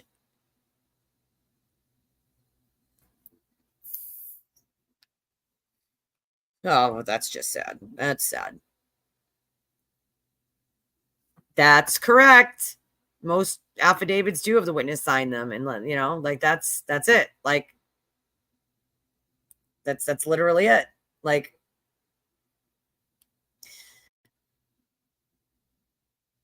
you got to. That's why people keep saying, "Oh, the affidavits." There are no affidavits from the other jurors. This is the only affidavit from a juror thus far. This right here. And and people are like, "Oh, well, how do we know the Commonwealth didn't write it?" I'm like, these people can't be that stupid. You dum-dums. You can't. Okay, let me explain. The court knows who John or Jane Doe, the juror, is. Okay. They do have to prove their identity to the court. The court knows who they are. The attorney addresses it as Jane or John Doe. But the court absolutely knows who it is. The Commonwealth didn't write it. It came from a juror and their attorney. Like, come on. Like, you guys can't, like, people cannot be that dumb. I refuse to believe anyone's that dumb. I do. I refuse to believe anybody's that stupid. Like, yeah, no, that's the same stuff you'll get all the time, Val. You'll just the same, like, talking mantras over and over and over. Like, yeah, I don't think that, like, people don't want to do that anymore. I don't know. Apparently it's not a thing. Like, like Ethel out the window, like, oh my God, the neighbor's got a friend over. They must be a drug dealer, like the 90-year-old woman who's like watching her neighbors, like, Ethel, get out of the window. Like, I'm not too sure an interview would be, I mean, what would be the point of him doing one? All they would do is pick it apart anyway. They would try to word salad his words and be like, he said this, but he didn't say this. And he said this, but he didn't deny this. Like, so he'd have to write down everything they've ever, accused him of in their maniac minds and then go bullet point by each one, because then it would be, well, what he didn't say. Hi, Frank. Oh yeah, everybody's going to be accused of being Jen if you have an opinion. Everyone. Yeah, yeah, exactly.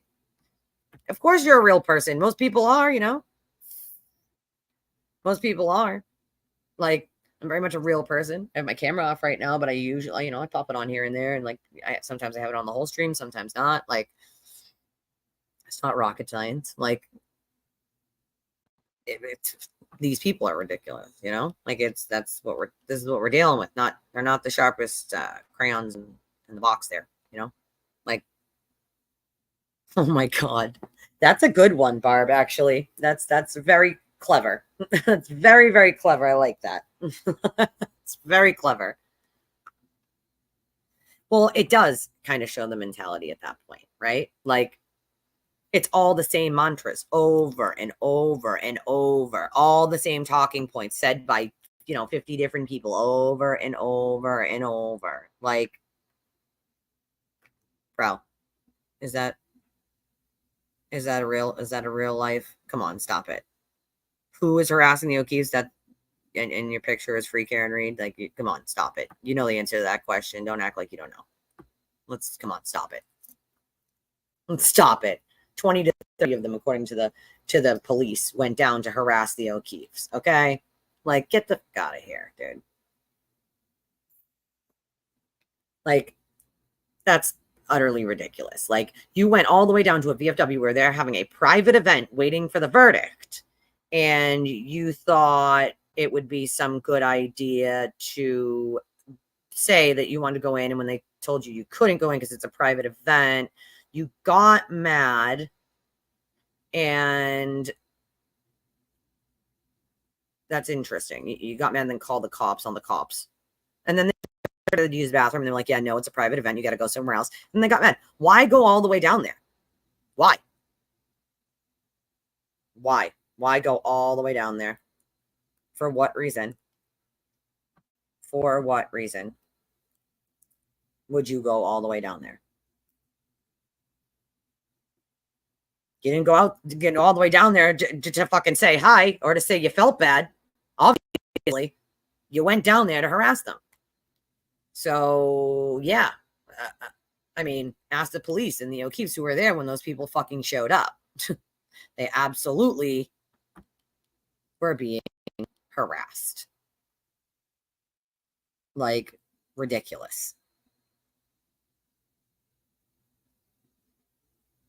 Oh my god. Yeah, so ridiculous. Oh, what do you mean? Yeah, he calls them 24/7. What do you mean? They're the first people he calls. First people he calls. I'm calling the police. Come help me. I'm a giant pussy and I need your help all the time when I go start a problem.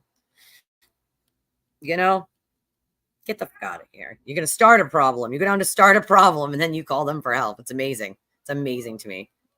Like, stop.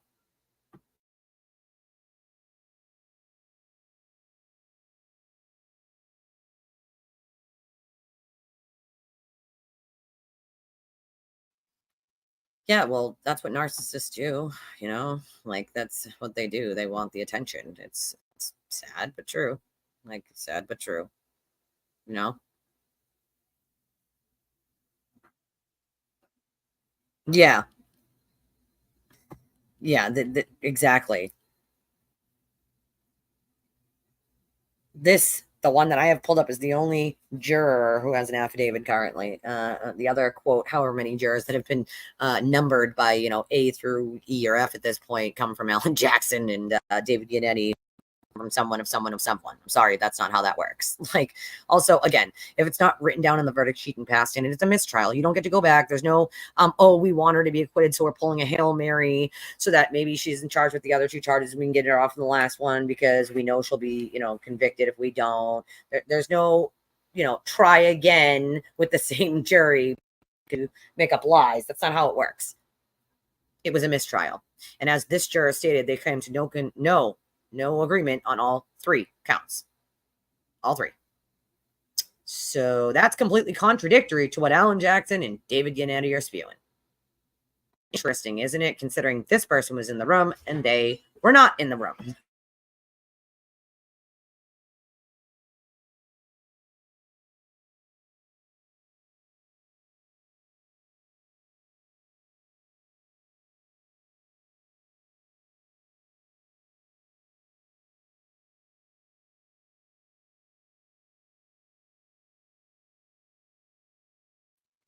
They can't go back and vote. There's no, oh, you had a mistrial, go back and vote again. Like that's not how it works. And you're right, Harley. It is the victimizer always thinks they're the victim. They always play the victim. That's their MO, right? Play the victim to everyone else and admit nothing you have done to anyone. And that's the narcissism kicking in right there. Because, I mean, come on. When your main concern is I'm going to lose all my followers, like that's your main concern about if something gets out, like then you know his mindset right there. That's the statement the man made. Like, I'm sorry, but like what? This is someone who has dozens and dozens of sock accounts. Who the fuck has dozens and dozens of sock accounts? Like that's unhinged behavior, bro. Like who the fuck does that? Dozens and dozens to talk about himself too. Like he'll go on them and talk about himself and like, give himself pats on the back. Like, bro, who does that? That's what? Like that's weird shit, bro. That's weird.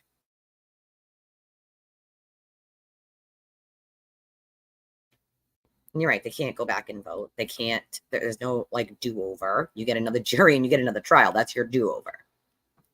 Yeah, the rumors and the conspiracies, they are out of control. They've been out of control for a long time, but at least now some of them can be proven false. You know what I mean? Like it's, but again, you have the same people arguing about the same stupid things. Like there's no dog DNA, bro. Okay. And then you'll go, oh, they washed the sleeve. Proctor had the clothes for weeks, both of which are bold-faced lies and couldn't have happened. Not like, first of all, it wasn't even in Proctor's car. It was in Buchanan's car and it went right into the station like with them. Like, so like again, these are the things that you were all told. Okay. We were, oh, well, he had it in his car for weeks. Why do you have it in his car for weeks? He didn't have it in his car for weeks. It was in Buchanan's car and it went right into the station when they got there. So yeah, that wasn't a thing. There are many other things that weren't a thing. But these were all the things that added up to some stuff in these people's minds who are convinced that she is innocent because they heard all of these lies and nobody ever corrected those lies. Nobody ever said, wait a second, that was a lie. Because if he comes out and says that was a lie, then he has to say where he got the information of that lie from, which was the defendant. And then people would have to be like, wait a second, why would it be a lie? The defendant would know the truth if she was clearly innocent. So that doesn't make sense. Ding, ding, ding, ding, ding. So you will see no retractions of information that is not correct. Not that he ever does retract things that aren't correct anyway. The man runs on internet rumors, lies, being paid by people who don't like you to write stories. It's ridiculous at this point. Like it's the fucking Inquirer. All right.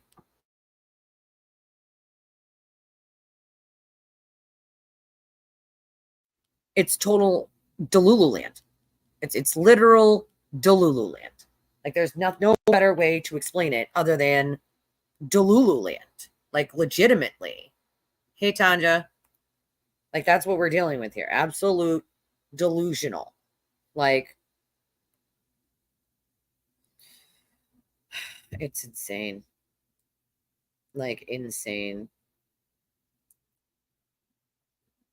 Like, for me, it's like, hey, Camry, I feel sad for the family and for the witnesses. And, like, if anybody does live in Mass and has a chance to go down and visit, not if you're a weirdo of the free hear and read kind and you're going to act like a lunatic, but of the normal kind, and you want to support them, a great way to do that is to go down to Chris Albert's shop there, D&E, and order some food. It's really good. I've been there a couple times now. The food's delicious, and they're very nice, and support them in whatever way you can. Also, I posted the brand new John O'Keefe's website on my Twitter this morning. So find that, read that, visit that, see how you can, help there too. It's just sad, right? Like you would think these people at some point would say, you know what, I'm kind of sick of harassing random YouTubers I don't know, or YouTubers I don't agree with, and witnesses, and the family, and businesses, and children, and women, and I'm going to stop doing that because it's weird. No, they just keep going and keep going and going and going like a fucking Energizer bunny. And it's like, you're not going to shut anyone up. Like, so what is the purpose of it? Like, what is the purpose? Hey, B Tim, what is the purpose of it? Like, just silly. absolutely silly. Like, to me, it's not rocket science, okay? That these people that think that they've gotten away with so much by this point don't seem to realize that there are legal consequences for your actions when they rise to the level of threats and cyber stalking. And if you think because nothing's happened yet that you're in the clear, you might want to think again. You might want to think again. Like, good for Jill Daniels, you know? Good for her, because she was done dealing with this shit. And at what point, do people do going to be? And what was the first thing he did? Jill bapped the phone out of his hand. He's like, "Oh, calling the cops." He calls the cops. Like, what are the cops going to do for you, bro? You think they want to help you? No. Why would they? They're going to be accused of being corrupt if they help you. Why? You're going to say, if the judge rules in favor of someone else and not you, that everyone's corrupt and it's all a giant conspiracy against you because you said mean things. No, it's because you harass and you defame and you lie, bold-faced lie, make shit up to hurt people on purpose. Like, what the hell? It's not normal behavior. Like, well, that's what I said. It's anybody who's worked in mental health, and I'm sure some of you have, like I have, know that like that kind of behavior comes from the inside. It comes from somebody who's very unhappy with themselves and who they are. So they lash out at other people, and until they learn how to deal with it in a healthy way, that's what they do. It's sad. I wish some of you knew just how vile. I know that a lot of you have an idea, but God, when his trial comes, I hope that people start realizing just how vile we're talking about here. Like, we're talking about someone who's, saying it's okay for him to make $250,000 on a $50,000 flat fee. Remember, it was a flat fee.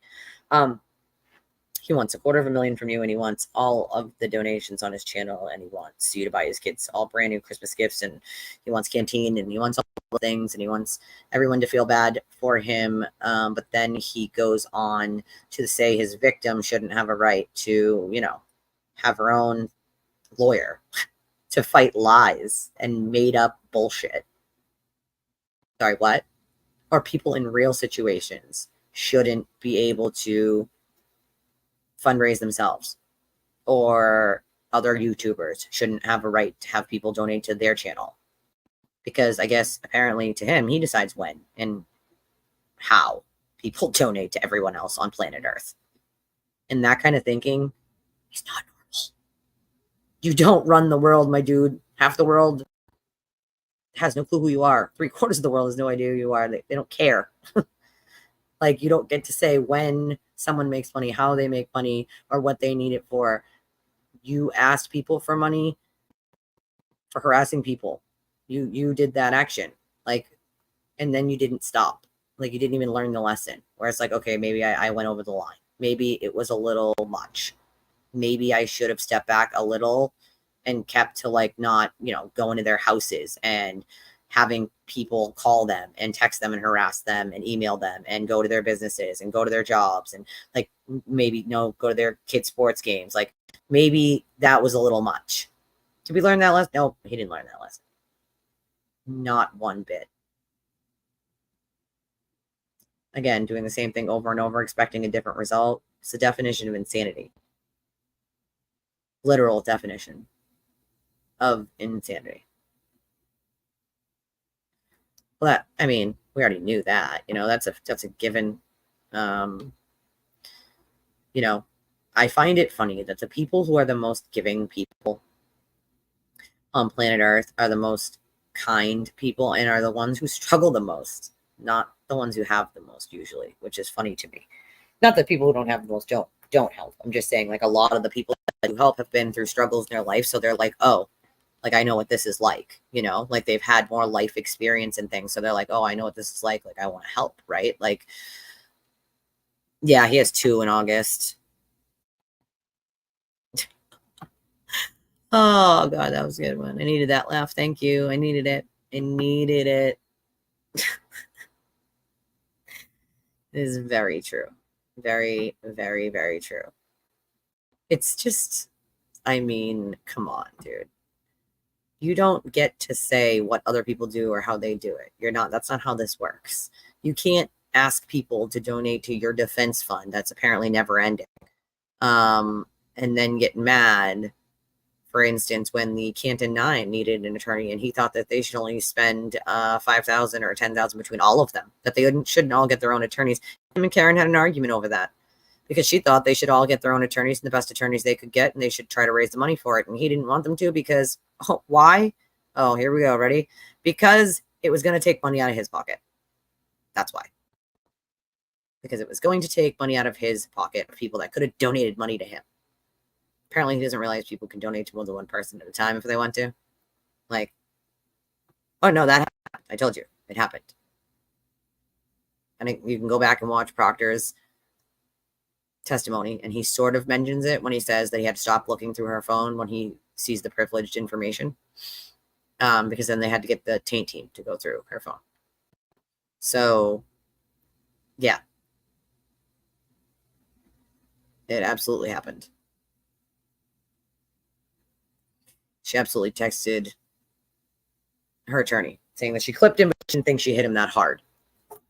She didn't think she hit him that hard. Not at all, but that hard. She clipped him, and she didn't think she hit him that hard.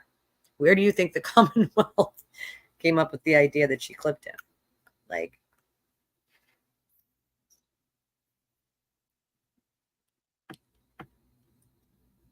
well, we know that too, right? Like, there isn't another person on planet Earth you could give a shit about helping or doing anything for, which is sad. Like, I think everyone can do something to help another person, whether it's hold the door at the grocery store for someone or help your elderly neighbor bring their groceries up. Like, there's something everyone can do to make the world a better place. It might cost you 5 seconds of your time, honestly.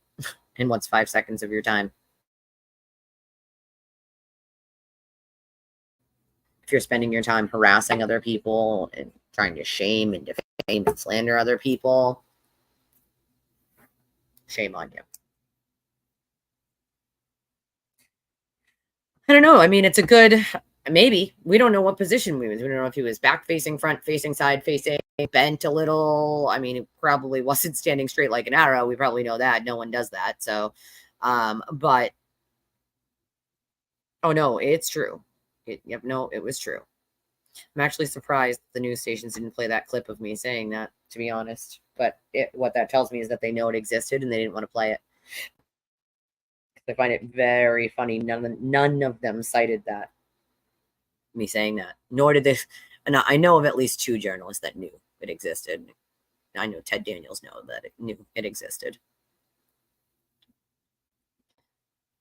I've done Sandra's case twice, and I will keep doing Sandra's case because that's a completely different case. People are like, oh, you believe in Sandra Birchwood's case, then you have to believe in Cameron. No, you don't. They're 2 separate, completely different fucking cases, dude. Okay? And the Stoughton officers that abused her, Stoughton officers, she lived in Canton. They're the ones who had to go check on her. And then it was taken over by the state police because it's an unattended death. Like, every unattended death gets taken over by the states. It's that simple. Like,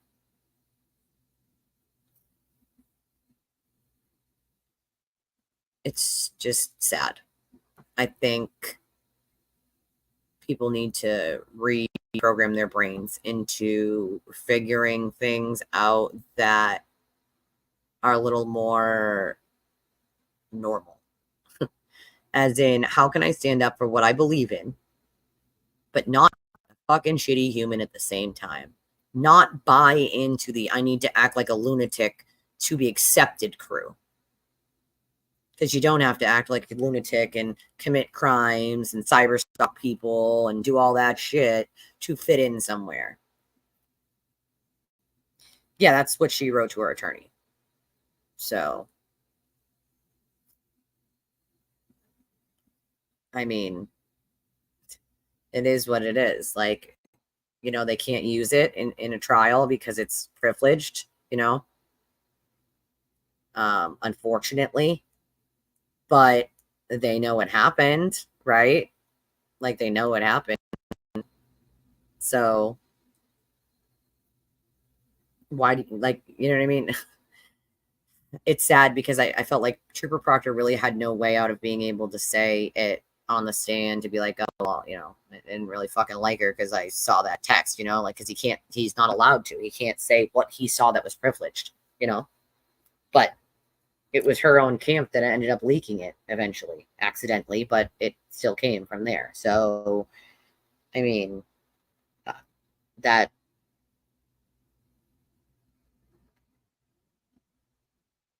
just sad, you know? Like, there are children who miss their funkle. There's a mom that misses her son and a brother that misses his brother. And forget, apparently, that they exist, you know? Well, they very much exist, and they're very real people. Like,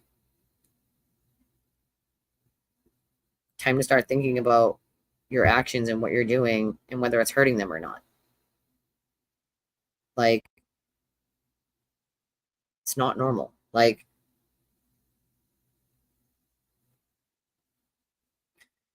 I think most people do know. I think there's just a lot of people that ignore it, you know? It's you know, I think it doesn't fit a narrative of what they want, so it's just ignored, which is like, whatever, it is what it is, you know?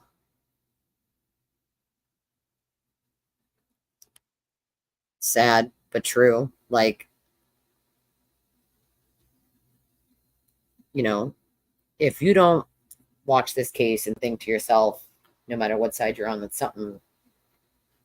something in the way that people are behaving isn't fucking right, then you're kind of part of the problem. Like,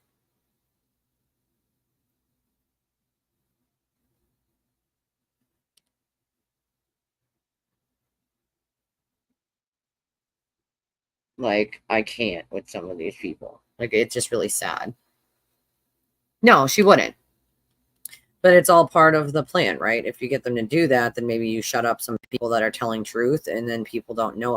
All the voices you'll hear are the echo chamber of lies. You know, you can't. It's part of the whole scheme of PR, and it's not. I mean, this isn't the only attorney that's ever, you know, there's multiple attorneys that have tried the same PR campaign. And make a mistake, Alan Jackson's not an idiot. He knows what he's doing. He's from California, LA. A lot of those attorneys have done this sort of, not as big or not as crazy, but PR campaigns online, social media, to try to sort of skew the results or taint a jury in some way into thinking that they need to be on a jury like this to get their client off. Like, they're not stupid people by any stretch of the imagination. But I do think this last filing was an absolute fucking Hail Mary. And they knew, like, come on, they know the law. They know it has no legal merit whatsoever. They're not stupid. They know it has zero legal merit. So I think for that, like, they may see some complaints coming in about that ethics, because any attorney, even a decent one, knows that that had no legal teeth and no merit whatsoever. Like, oh yeah, that's their favorite thing to do. Which one are you? All of them. How about that? All of them. All of them. Like, all of them. Right. Why not go back, ring on the doorbell? Why say half hour later, like, no one knows where you are when no one's looking for him? You're the only person who magically thinks he's missing at this point, apparently. 20 minutes after you drop him off, though, that doesn't make any sense. Like, interesting. Interesting. Yeah. Also, I don't know that in the retrial they don't call this, you know, Karen Reed's brother's wife, who looks right at the taillight. You know, in the video, you can see her look right at it and be like, what the fuck is that? Like,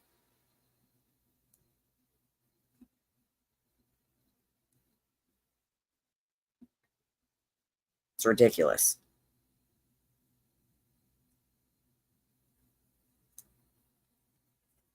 I mean, if you're spending your days like plotting to fucking harass other people, like, I mean, I think it's time you see a therapist. psychologist and a therapist at that point, maybe get some meds, because yeah, it's not normal behavior. Yeah, I know what you meant. She could have called them. She could have went back and rang the doorbell, though, too. If she was waiting up so long, didn't know what happened, why not get out of the car, ring the fucking door? You know what I mean? The other thing that really stands out to me, and it may not stand out to all of you, but because is when Jen asks her, Carrie, when Carrie asks her, did you look for him in the house? And Karen says no. So they go back to Meadows to look for John. I'm sorry, but if I wake up in the morning and my husband's not in the bed, the first thing I'm doing is checking the bathroom. The second thing I'm doing is checking the living room. The third thing I'm doing is checking the porch. Then the kitchen. I'm going to see where he is. Like, what? So you didn't check anywhere? The only reason that you wouldn't check is if you already knew. The only time I don't check is when I know he's at work. So obviously he ain't there, right? And I know he's not there. I know he's at work. So that'd be a reason I wouldn't check. And that stuck out like a sore thumb to me. Why didn't you check the house? Why did they have to go back to check the house? Why wouldn't that have been the first thing that you did was check the house?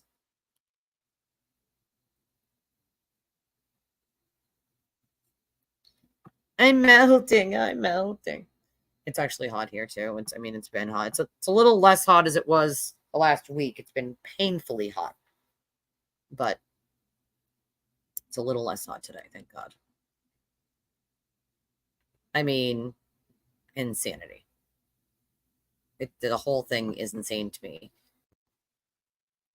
Like, the jury, or at least one member of this jury, is afraid. And that should stop everyone in their tracks and say, wait a second, why? Yeah, the niece was there. Yep. The niece was home. Yeah, I'm not built for the heat either. I feel you on that one. I totally feel you on that one. Nope, not my jam. It's not my jam. Unless I'm like in the water and floating about in a pool or something. The heat is not my jam. It's not my thing. Not by a long shot.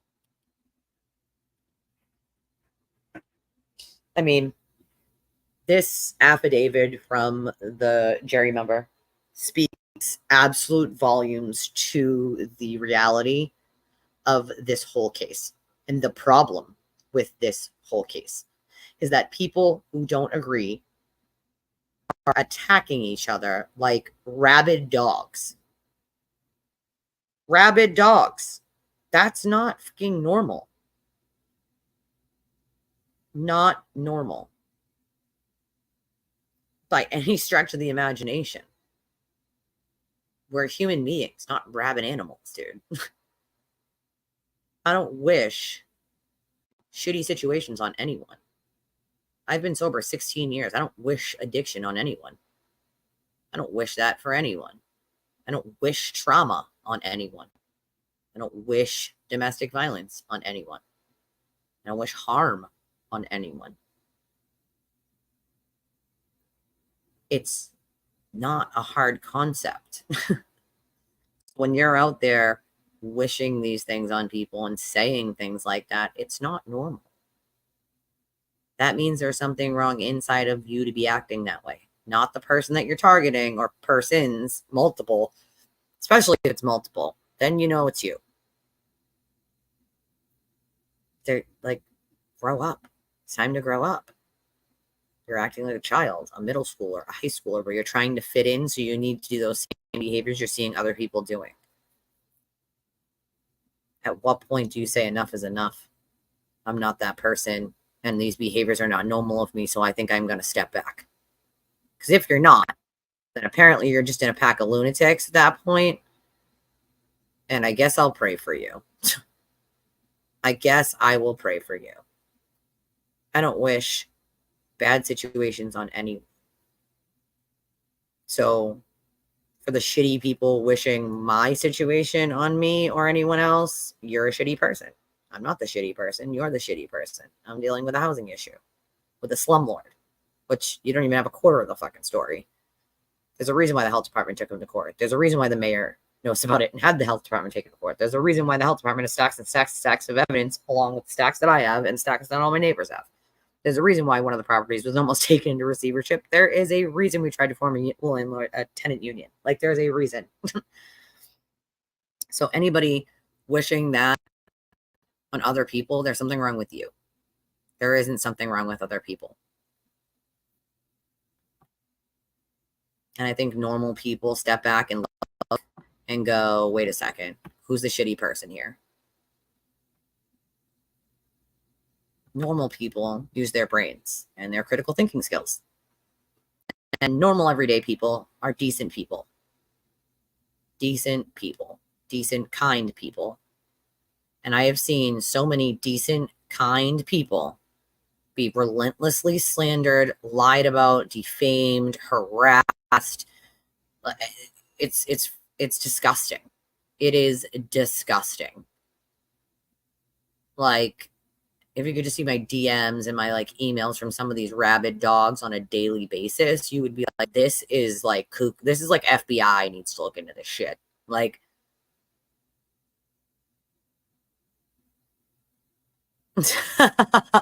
I'll allow it. I will allow it. No, I have dozens of stock accounts to pat themselves on the back. And it's just the one person, because no normal person does that. Like, stock accounts some people have. Shut up. I can't stand you right now. I'll allow it. All right. Hold on one second. I'll allow that.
Sorry, guys. I had to answer that phone call. My bad.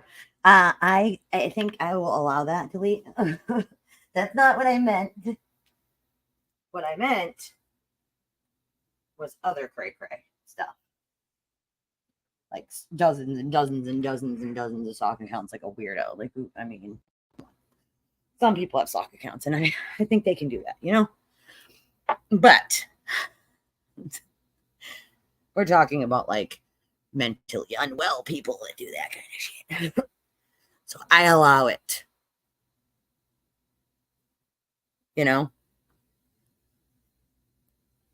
if Karen Reed ever asked him what happened to John, wait, hold on. Barb says, I wish Lally would have asked Brian or Nicole Albert if Karen Reed ever asked him what happened to John on their property. Well, they were asleep. So, I mean, he could have, yeah.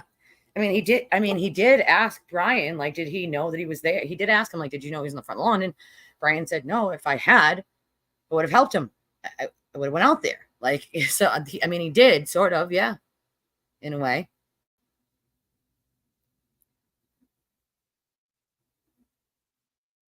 Right. That would have been probably a good. But again, he can learn from what he didn't ask, last time, sort of, in this second trial. Yeah, comedy is totally okay. Totally, I allow that.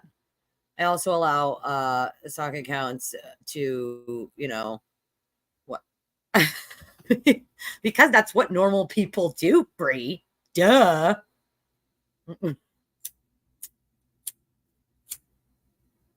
They talk about themselves. Duh.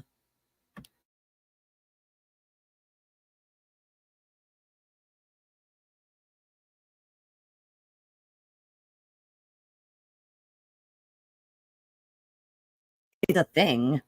It's like the new cool thing to do. Duh.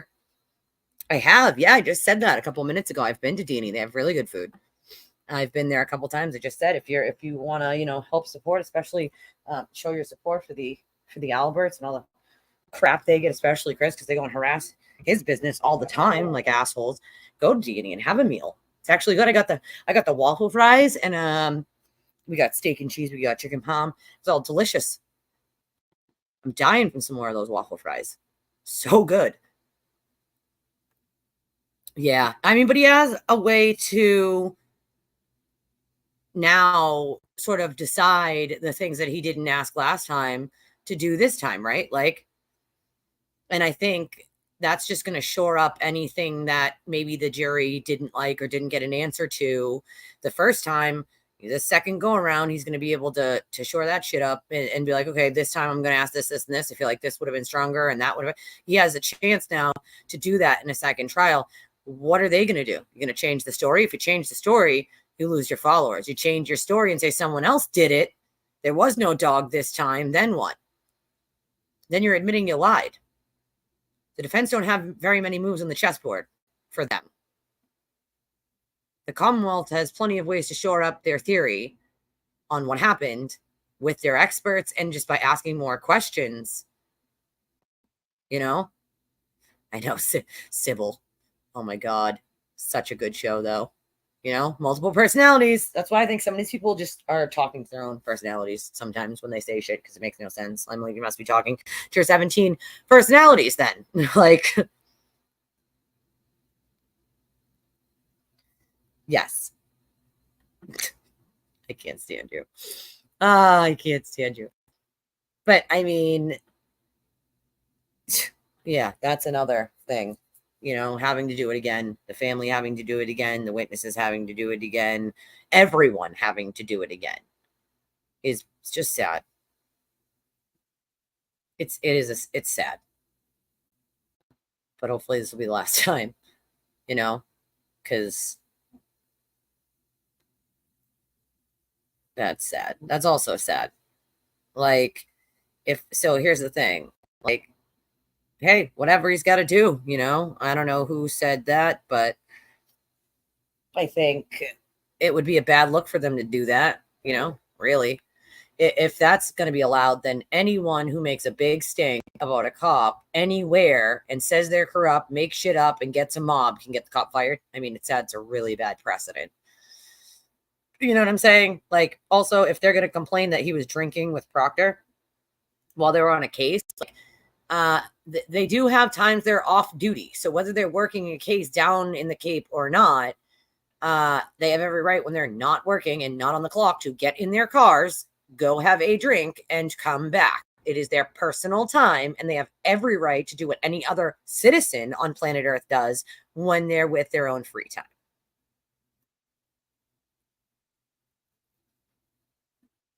And no, he had literally nothing to do with anything. They're just trying to use him as a scapegoat, per usual. Per usual. The man hasn't done a fucking thing wrong. Okay? Proctor's never had a complaint about him, ever. Did you know that? Bet you didn't. Never. So I find it funny. All these same people. I mean, look at Yuri Buchanan. He has an extensive history, okay, doing quite amazing things and having a very good resume. At one point, he had security clearance. He's protecting people. Like, we're talking about someone who knows what the hell they're doing. This isn't someone who's corrupt, obviously, okay? People who are corrupt get caught and there are complaints that are put in that are sort of swept under the rug. Like, none of that is applying here. None of that is a factor here. Find it funny, isn't it? Considering, well, just another reason why the conspiracy doesn't work, right? Like, yeah, it was a text message. He said something when I leaving his badge, like in Proctor's car or Proctor's room or whatever. But again, they have to go out drinking after their work hours on a case together. That's, you know what I mean? Like, so it's just fucking stupid. It makes no sense. Like, you guys want to punish him for what exactly? Drinking with another cop after duty? I mean, come on. That's fucking ridiculous. That is stupid. Yeah, you know what I mean? Just, right. I mean, they do here, but it's still stupid. Like, it's dumb. It makes no sense. And it's also, they're unionized. So you got to go through the union. And the union should be fighting for them because that's why you fucking pay union dues. Okay? That's what you pay union dues for these very scenarios, for the union to go to bat for you. And to not allow them to pull this kind of bullshit. Like,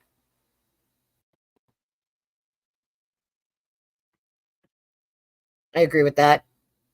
They shouldn't, because let's get real. None of those two people really see them on a daily basis, right? None of them really know them. So to leave the fire decision to people who don't even really know them, it just doesn't make logical sense really in any company. CEO, I'll fire this person. But what if their boss says, no, why would I fire that person? That person's the person that does all the stuff that I need them to do and picking up the slack for everyone else. And you don't know that because you're just being told by someone who doesn't like them that they want them fired. So you as a CEO are just like, oh, fire them. No, that's why you should have a supervisor or a manager who can go to bat and say, wait a second, no, not doing that. Like, that's just that person's vendetta against this person because they don't like them. Like, stop it. Like, well, it is pathetic, but again, like, you're talking about the same people that go around smearing, shaming, and trying to silence the very few of us that, do speak up. And it's like, bro, that's what you do in your free time. Like, if you so only thought she was innocent, wouldn't you spend your time just doing that? Like, not harassing the people that think she's guilty? Wouldn't you maybe try to change minds with like actual real life stuff, like with evidence? Like, stop it. Like, but again, a text message doesn't have context. It doesn't have tone of voice. The problem with that is that, like, how do you know he wasn't just fucking with him? You know what I mean? Like, making a joke. Like, how, like, you know what I'm saying? Like, being like, oh, we drank a lot. Like, I lost my badge. Like, you know what I'm saying? Like, just fucking with him and making it. Like, how do we know that? We don't. Like, we simply know what was written in a text. There's no tone of voice to it. There's no, like, that's the problem with text messages, right? Like, oh, yeah, well, we know how that works. You know how municipal anything fucking works. Lots of red tape, lots of bullshit. Like, I get what you're saying, though, Chrissy. I totally get what you're saying. I do. I totally get it.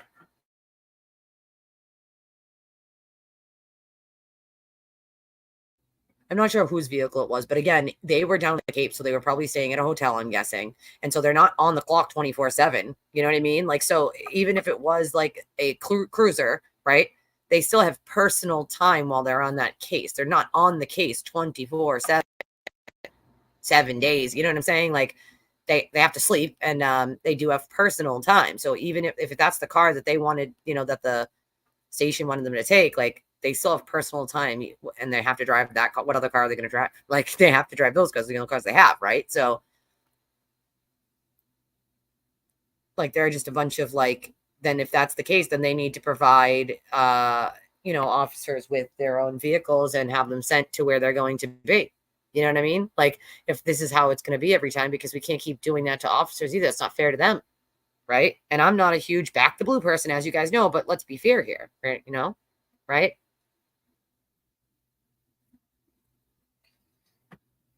Hey, Ellen. Yeah, well, I think Josh Levy's got a lot of splaining to do, you know? He's got a lot of explaining to do. A lot. And what I find really funny is he deleted his Twitter. So that means that people are asking questions of him higher up. People are asking him questions. And I don't think they're good ones. I think they'd be at like, why would you get involved in this? And if now here's the thing, any agency that's going to do any sort of thorough investigation has to look at both sides. Now, this is a case where there were both sides to it. Maybe there isn't always both sides to it, but to this case, there was.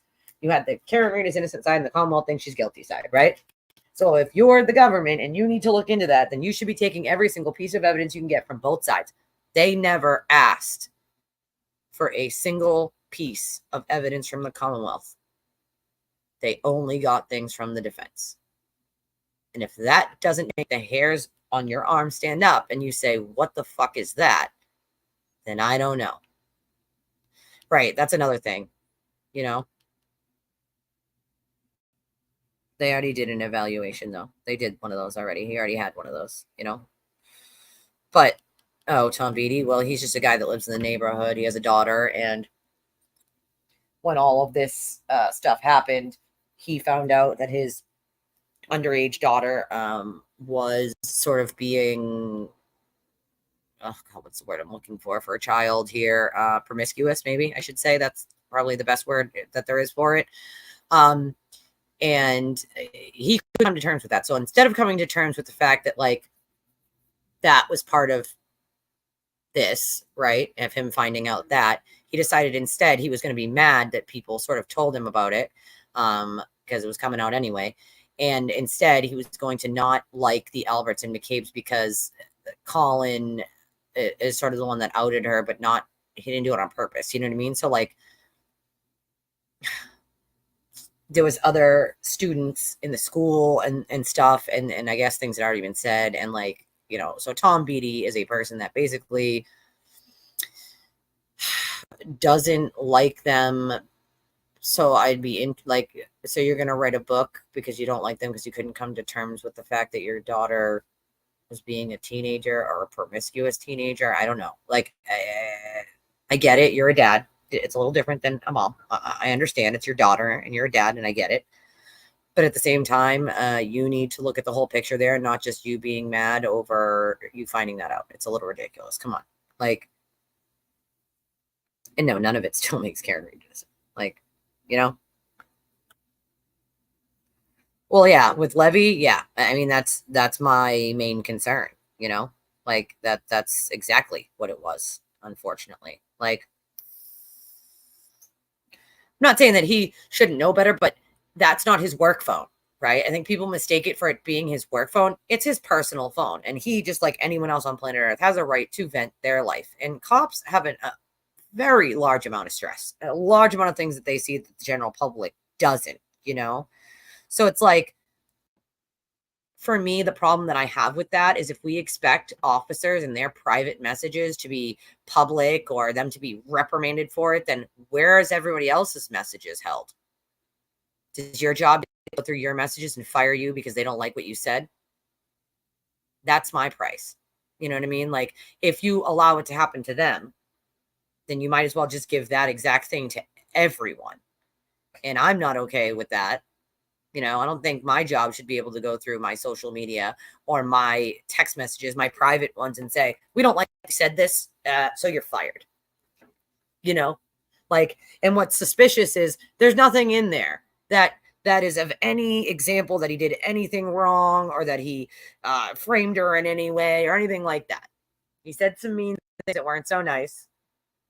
And maybe he should have known better. But again, but you're assuming it's on company time. So these messages weren't all company time.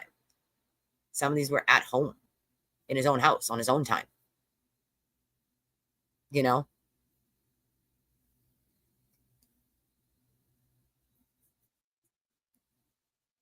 Well, that's the thing. I am, you know, I am. What do you mean? Of course I'm serious. If you apply it to an officer, then you have to apply it to everyone else. Politicians, should we see theirs too? You know, should I see the mayor's personal messages? Should we see our representatives' personal messages? How far does it go? How far does it go? Should we see the FBI's personal messages at home about their cases? Because make no mistake, every officer vents about their cases.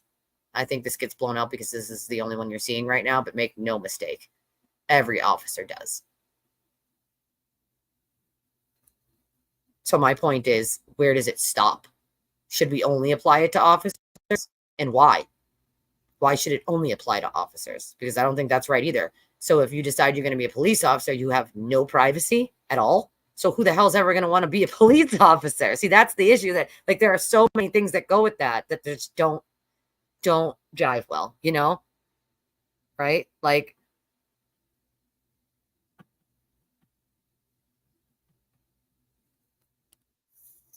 you cannot FOIA their personal text messages from their personal phone. No, you cannot. You can FOIA their messages of their phone for work, their emails for work, some of them, but you absolutely cannot FOIA their personal text messages from their personal phone. No, you cannot. Official communications only, dude. Like that's not official communication when it's on your personal cell phone to your anything that has to do with your politicians is everything that like they would have in their work email. You can't just FOIA their personal email. That's not how it works.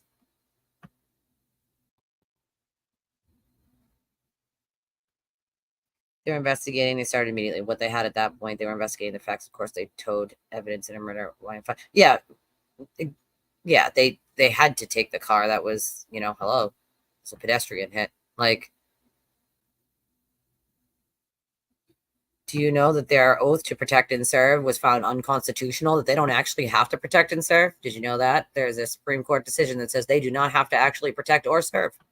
Imagine that. No, they cannot. No, you cannot. Whether it's on company time or not, you can't. You absolutely cannot.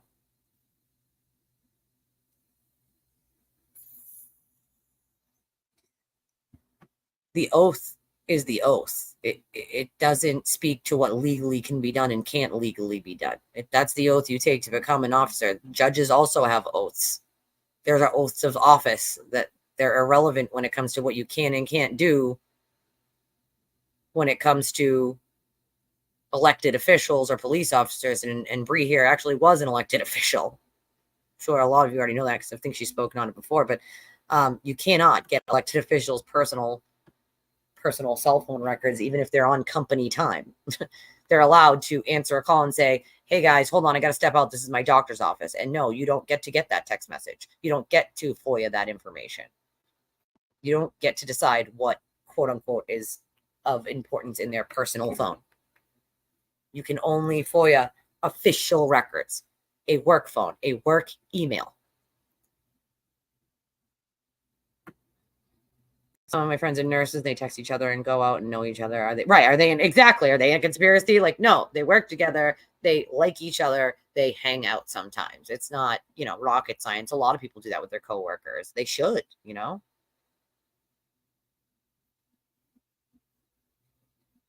Yeah, that's very true. Yeah, personal emails. You cannot just FOIA shit, bro. That's not how it works. Not with personal stuff.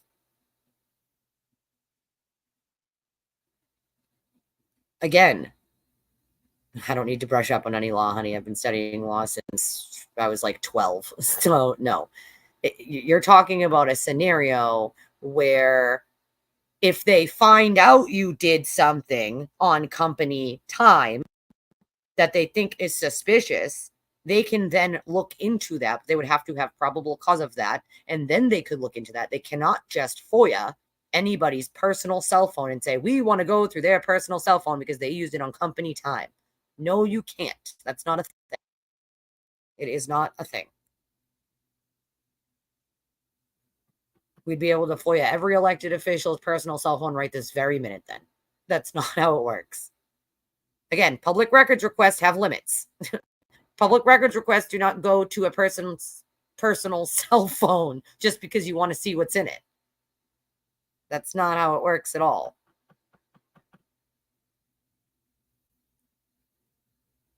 Right. Like, I'm not a huge fan of cops at all. Like, I'm not a huge fan of them.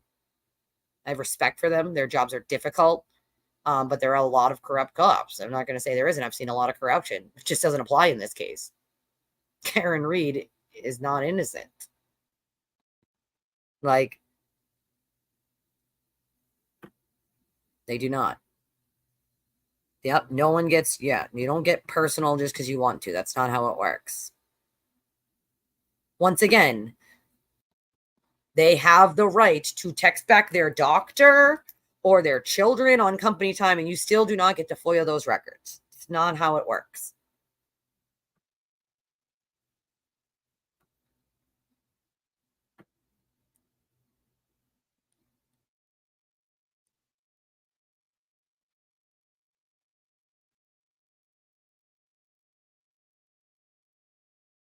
Yeah. What they don't seem to realize is it has its limits. Okay. And yes, it's one thing if an investigation happens and they found out you're doing shit on company time you weren't supposed to. Yes, an investigation happens and then they find out. But they cannot just be like, oh, hey, we want elected official, blah, blah, blah's FOIA records for his personal cell phone because we saw him texting during work hours. They would tell you to get fucked. Screw yourself. You don't get that. That's not how it works.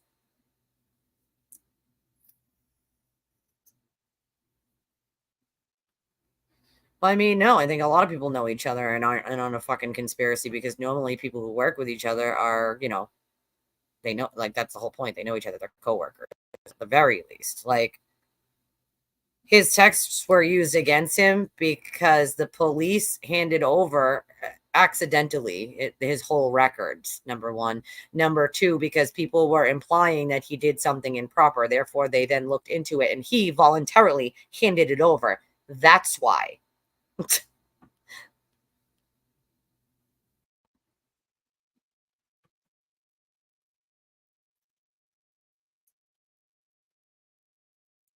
I mean, maybe you can't because clearly you don't seem to know how FOIAs work.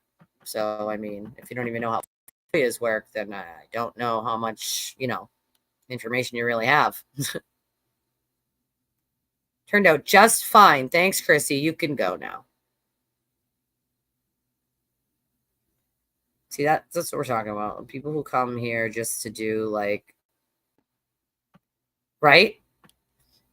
Right? That's not the way it works. That's not the way it works. Like, right. You don't get just to be like, oh, I saw my elected official using his personal phone at work. I would like to FOIA those communications, please. They'd be like, yeah, you can go fuck yourself, or you don't get those. That's not a FOIA communication. Screw.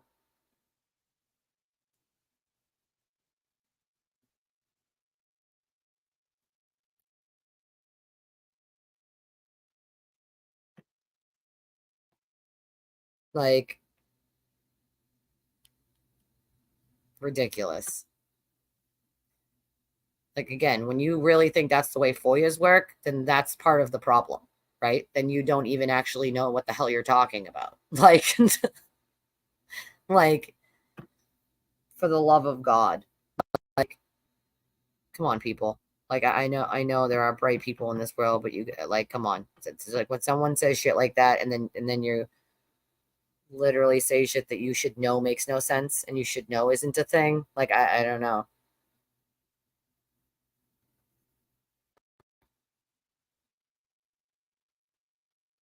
I really don't know. Like, and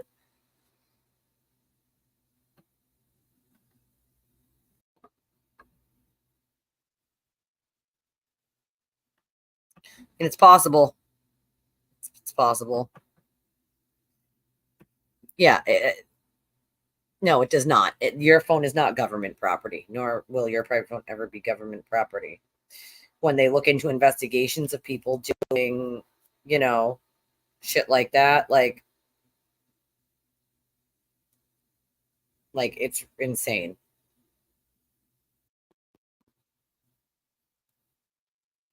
Like, your private text will never just magically be public record because you work for the government. That's not the way it works. If you think that, I'm sorry for you. You might want to do some more research.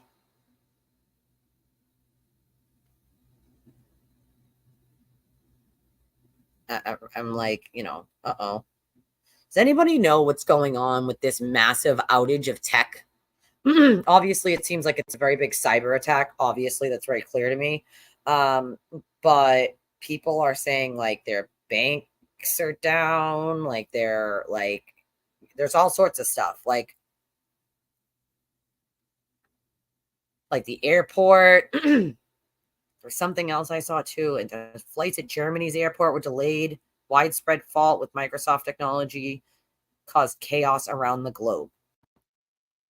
Yeah, it sounds more like a attack to me. They're not going to tell you that because then everyone they'd think that it was going to cause a widespread panic, which is why I don't know if anybody remembers this, but in the beginning of COVID, do you remember that they told everyone that you didn't need to wear masks? Do you remember that? And then they said you did need to wear masks. The original thought of that, because I had friends that worked as doctors and nurses. One of my neighbors at the time worked as a pediatrician. And she had told me, like, she was like, oh, yeah, they're only saying that because they want to save the masks for the workers, the healthcare workers. And they think that there would be too much of a shortage if they told people to actually wear them. So, like, what? Like, what? So, like, they think they're caused, like, a big, outrage and craze, people running around and collecting supplies and doing then they're not going to tell you. Just be fully aware. The government's not going to fucking tell you. And with that tech outage that's happening, I really think that it was a cyber attack of some sort. And I'm going to dig into that one further in a rabbit hole because I'm sorry, it's just the timing of that. Like, it's definitely a thing. Cyber security update. Oh man, do you know my computer told me today I had a Windows update, and I said I didn't want to do it right now. Maybe thank fucking God I didn't do that update then, huh? Because then my computer would have went haywire, I guess.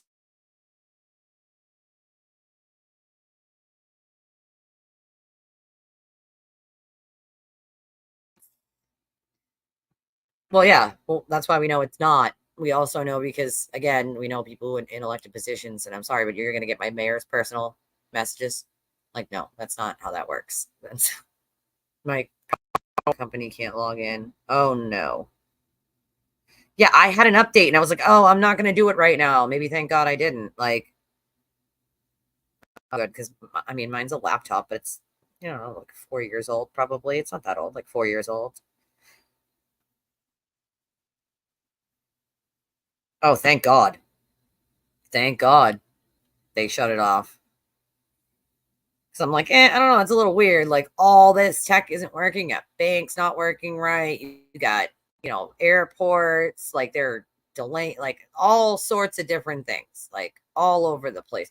I wonder if that also applies to uh, like PayPal and all the like payment apps like Zelle and I wonder if that's like a thing too. That's also true. Proctor was not on trial. It was not his trial.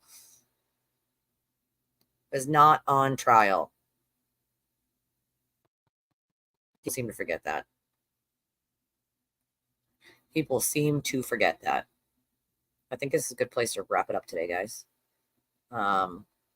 Let's just try to remember that, that there are people out there relentlessly being harassed still. And I'm glad that these jurors may have some peace of mind if people will just leave them alone. And I hope that people are smart enough to leave them alone, because if you start doxing and harassing these people, make no mistake, you will be charged. They're trying to just live their lives. They did their service. They are done with their service. Like, leave them alone. Anybody who doesn't think that it should be impounded, I'm sorry, but you're wrong. Oh, I have a $20 donation from Cindy. Thank you, Cindy. I appreciate you. On Venmo. Thank you, Cynthia. You're the best. Oh, replay crew. I love my replay crew. She's gonna be on replay crew, and I love my replay crew. I love you guys. I love you guys so much. Oh boy, is that a thing now, Maui? Is that a freaking thing? Oh my God, that can't be a thing. I love you both. You're so funny. Who's gonna want to sit on a jury? Like who? Who is going to want to sit on a freaking jury? Like if this is the shit they have to deal with. No one. No one's gonna want to do that, right? I mean, TMZ just likes to deal. Yeah, I mean, they just like to deal. It's like the Inquirer. I mean, really, that's what we're dealing with. Like people like the Inquirer with TMZ. You know what I'm saying? Like literally, like it's insane to me. And Casey's right. Who's gonna want to sit on a friggin' jury? Like who? No one. No one's gonna want to. Like, so insane to me. Absolutely nuts. Well, that's wouldn't be a shocker if that's what they wanted. They just want everything to go the way they want, you know? Like juries have a job to do, right? Like they have a job to do. And they did their service. They are done now. Leave them be. Like, leave them be. It's not that hard. It's really not. If you feel the need to harass the jury like you feel the need to harass me on a daily basis, like you may take a look in the mirror and say, why do I do that? What am I getting out of it? Like, it's time to stop acting like children and unhinged, mentally deranged people, because people are in for a rude awakening when they realize that they're not going to get away with the things that they've been doing, and that hiding behind sock accounts isn't actually a thing when you get, subpoenaed. So when that information gets subpoenaed, it's not a thing. So, they're going to keep doing what they're doing, and they can deal with the legal consequences that come with it. And it'll be nobody's fault but their own. They can bitch and complain and whine all they want, and it'll be nobody's fault but their own, But if you condone that kind of behavior, like there's something wrong. Like there's something very wrong. I will leave you all with this. That kind of behavior is the problem with this whole thing. The witnesses, the family, the YouTubers, the people who have spoken out on Twitter or Facebook or any other platform about this case get relentlessly harassed, shamed, they get defamed, they get slanders, they have lies told about them, parts of stories they mix into parts of other stories, and just fix, in their own brains make up what happened. This is the shit that's happening currently right now. So it needs to be called out for what it is. Bad behavior, mentally unwell behavior. And I hope that when they deal with the legal consequences, some of these people actually learn something from it. I don't have faith that they will actually learn something from it, but I like to give people the benefit of the doubt because I actually happen to like people in general. So, seeing the really shitty, evil, disgusting, unwell side of people through all this is really disheartening, because I tend to I like people, I'm a people person.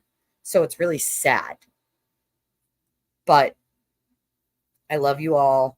I will be back tomorrow. And I hope everybody has a wonderful Friday night. If you can, I would very well appreciate if you can donate to the channel, even if you're on the replay crew. I'll read it on the next one. As you know, we have Cash App, Venmo, PayPal at the bottom of the screen. We all know I have that personal issue I'm dealing with right now, and any support would be very, very helpful. Thank you all for joining per usual. And if you're on my replay crew, I love you guys. Write some comments and on the video so I can reply to you guys, because I feel like I never get to interact with my replay crew. I love you guys so much. I will leave you with the outro.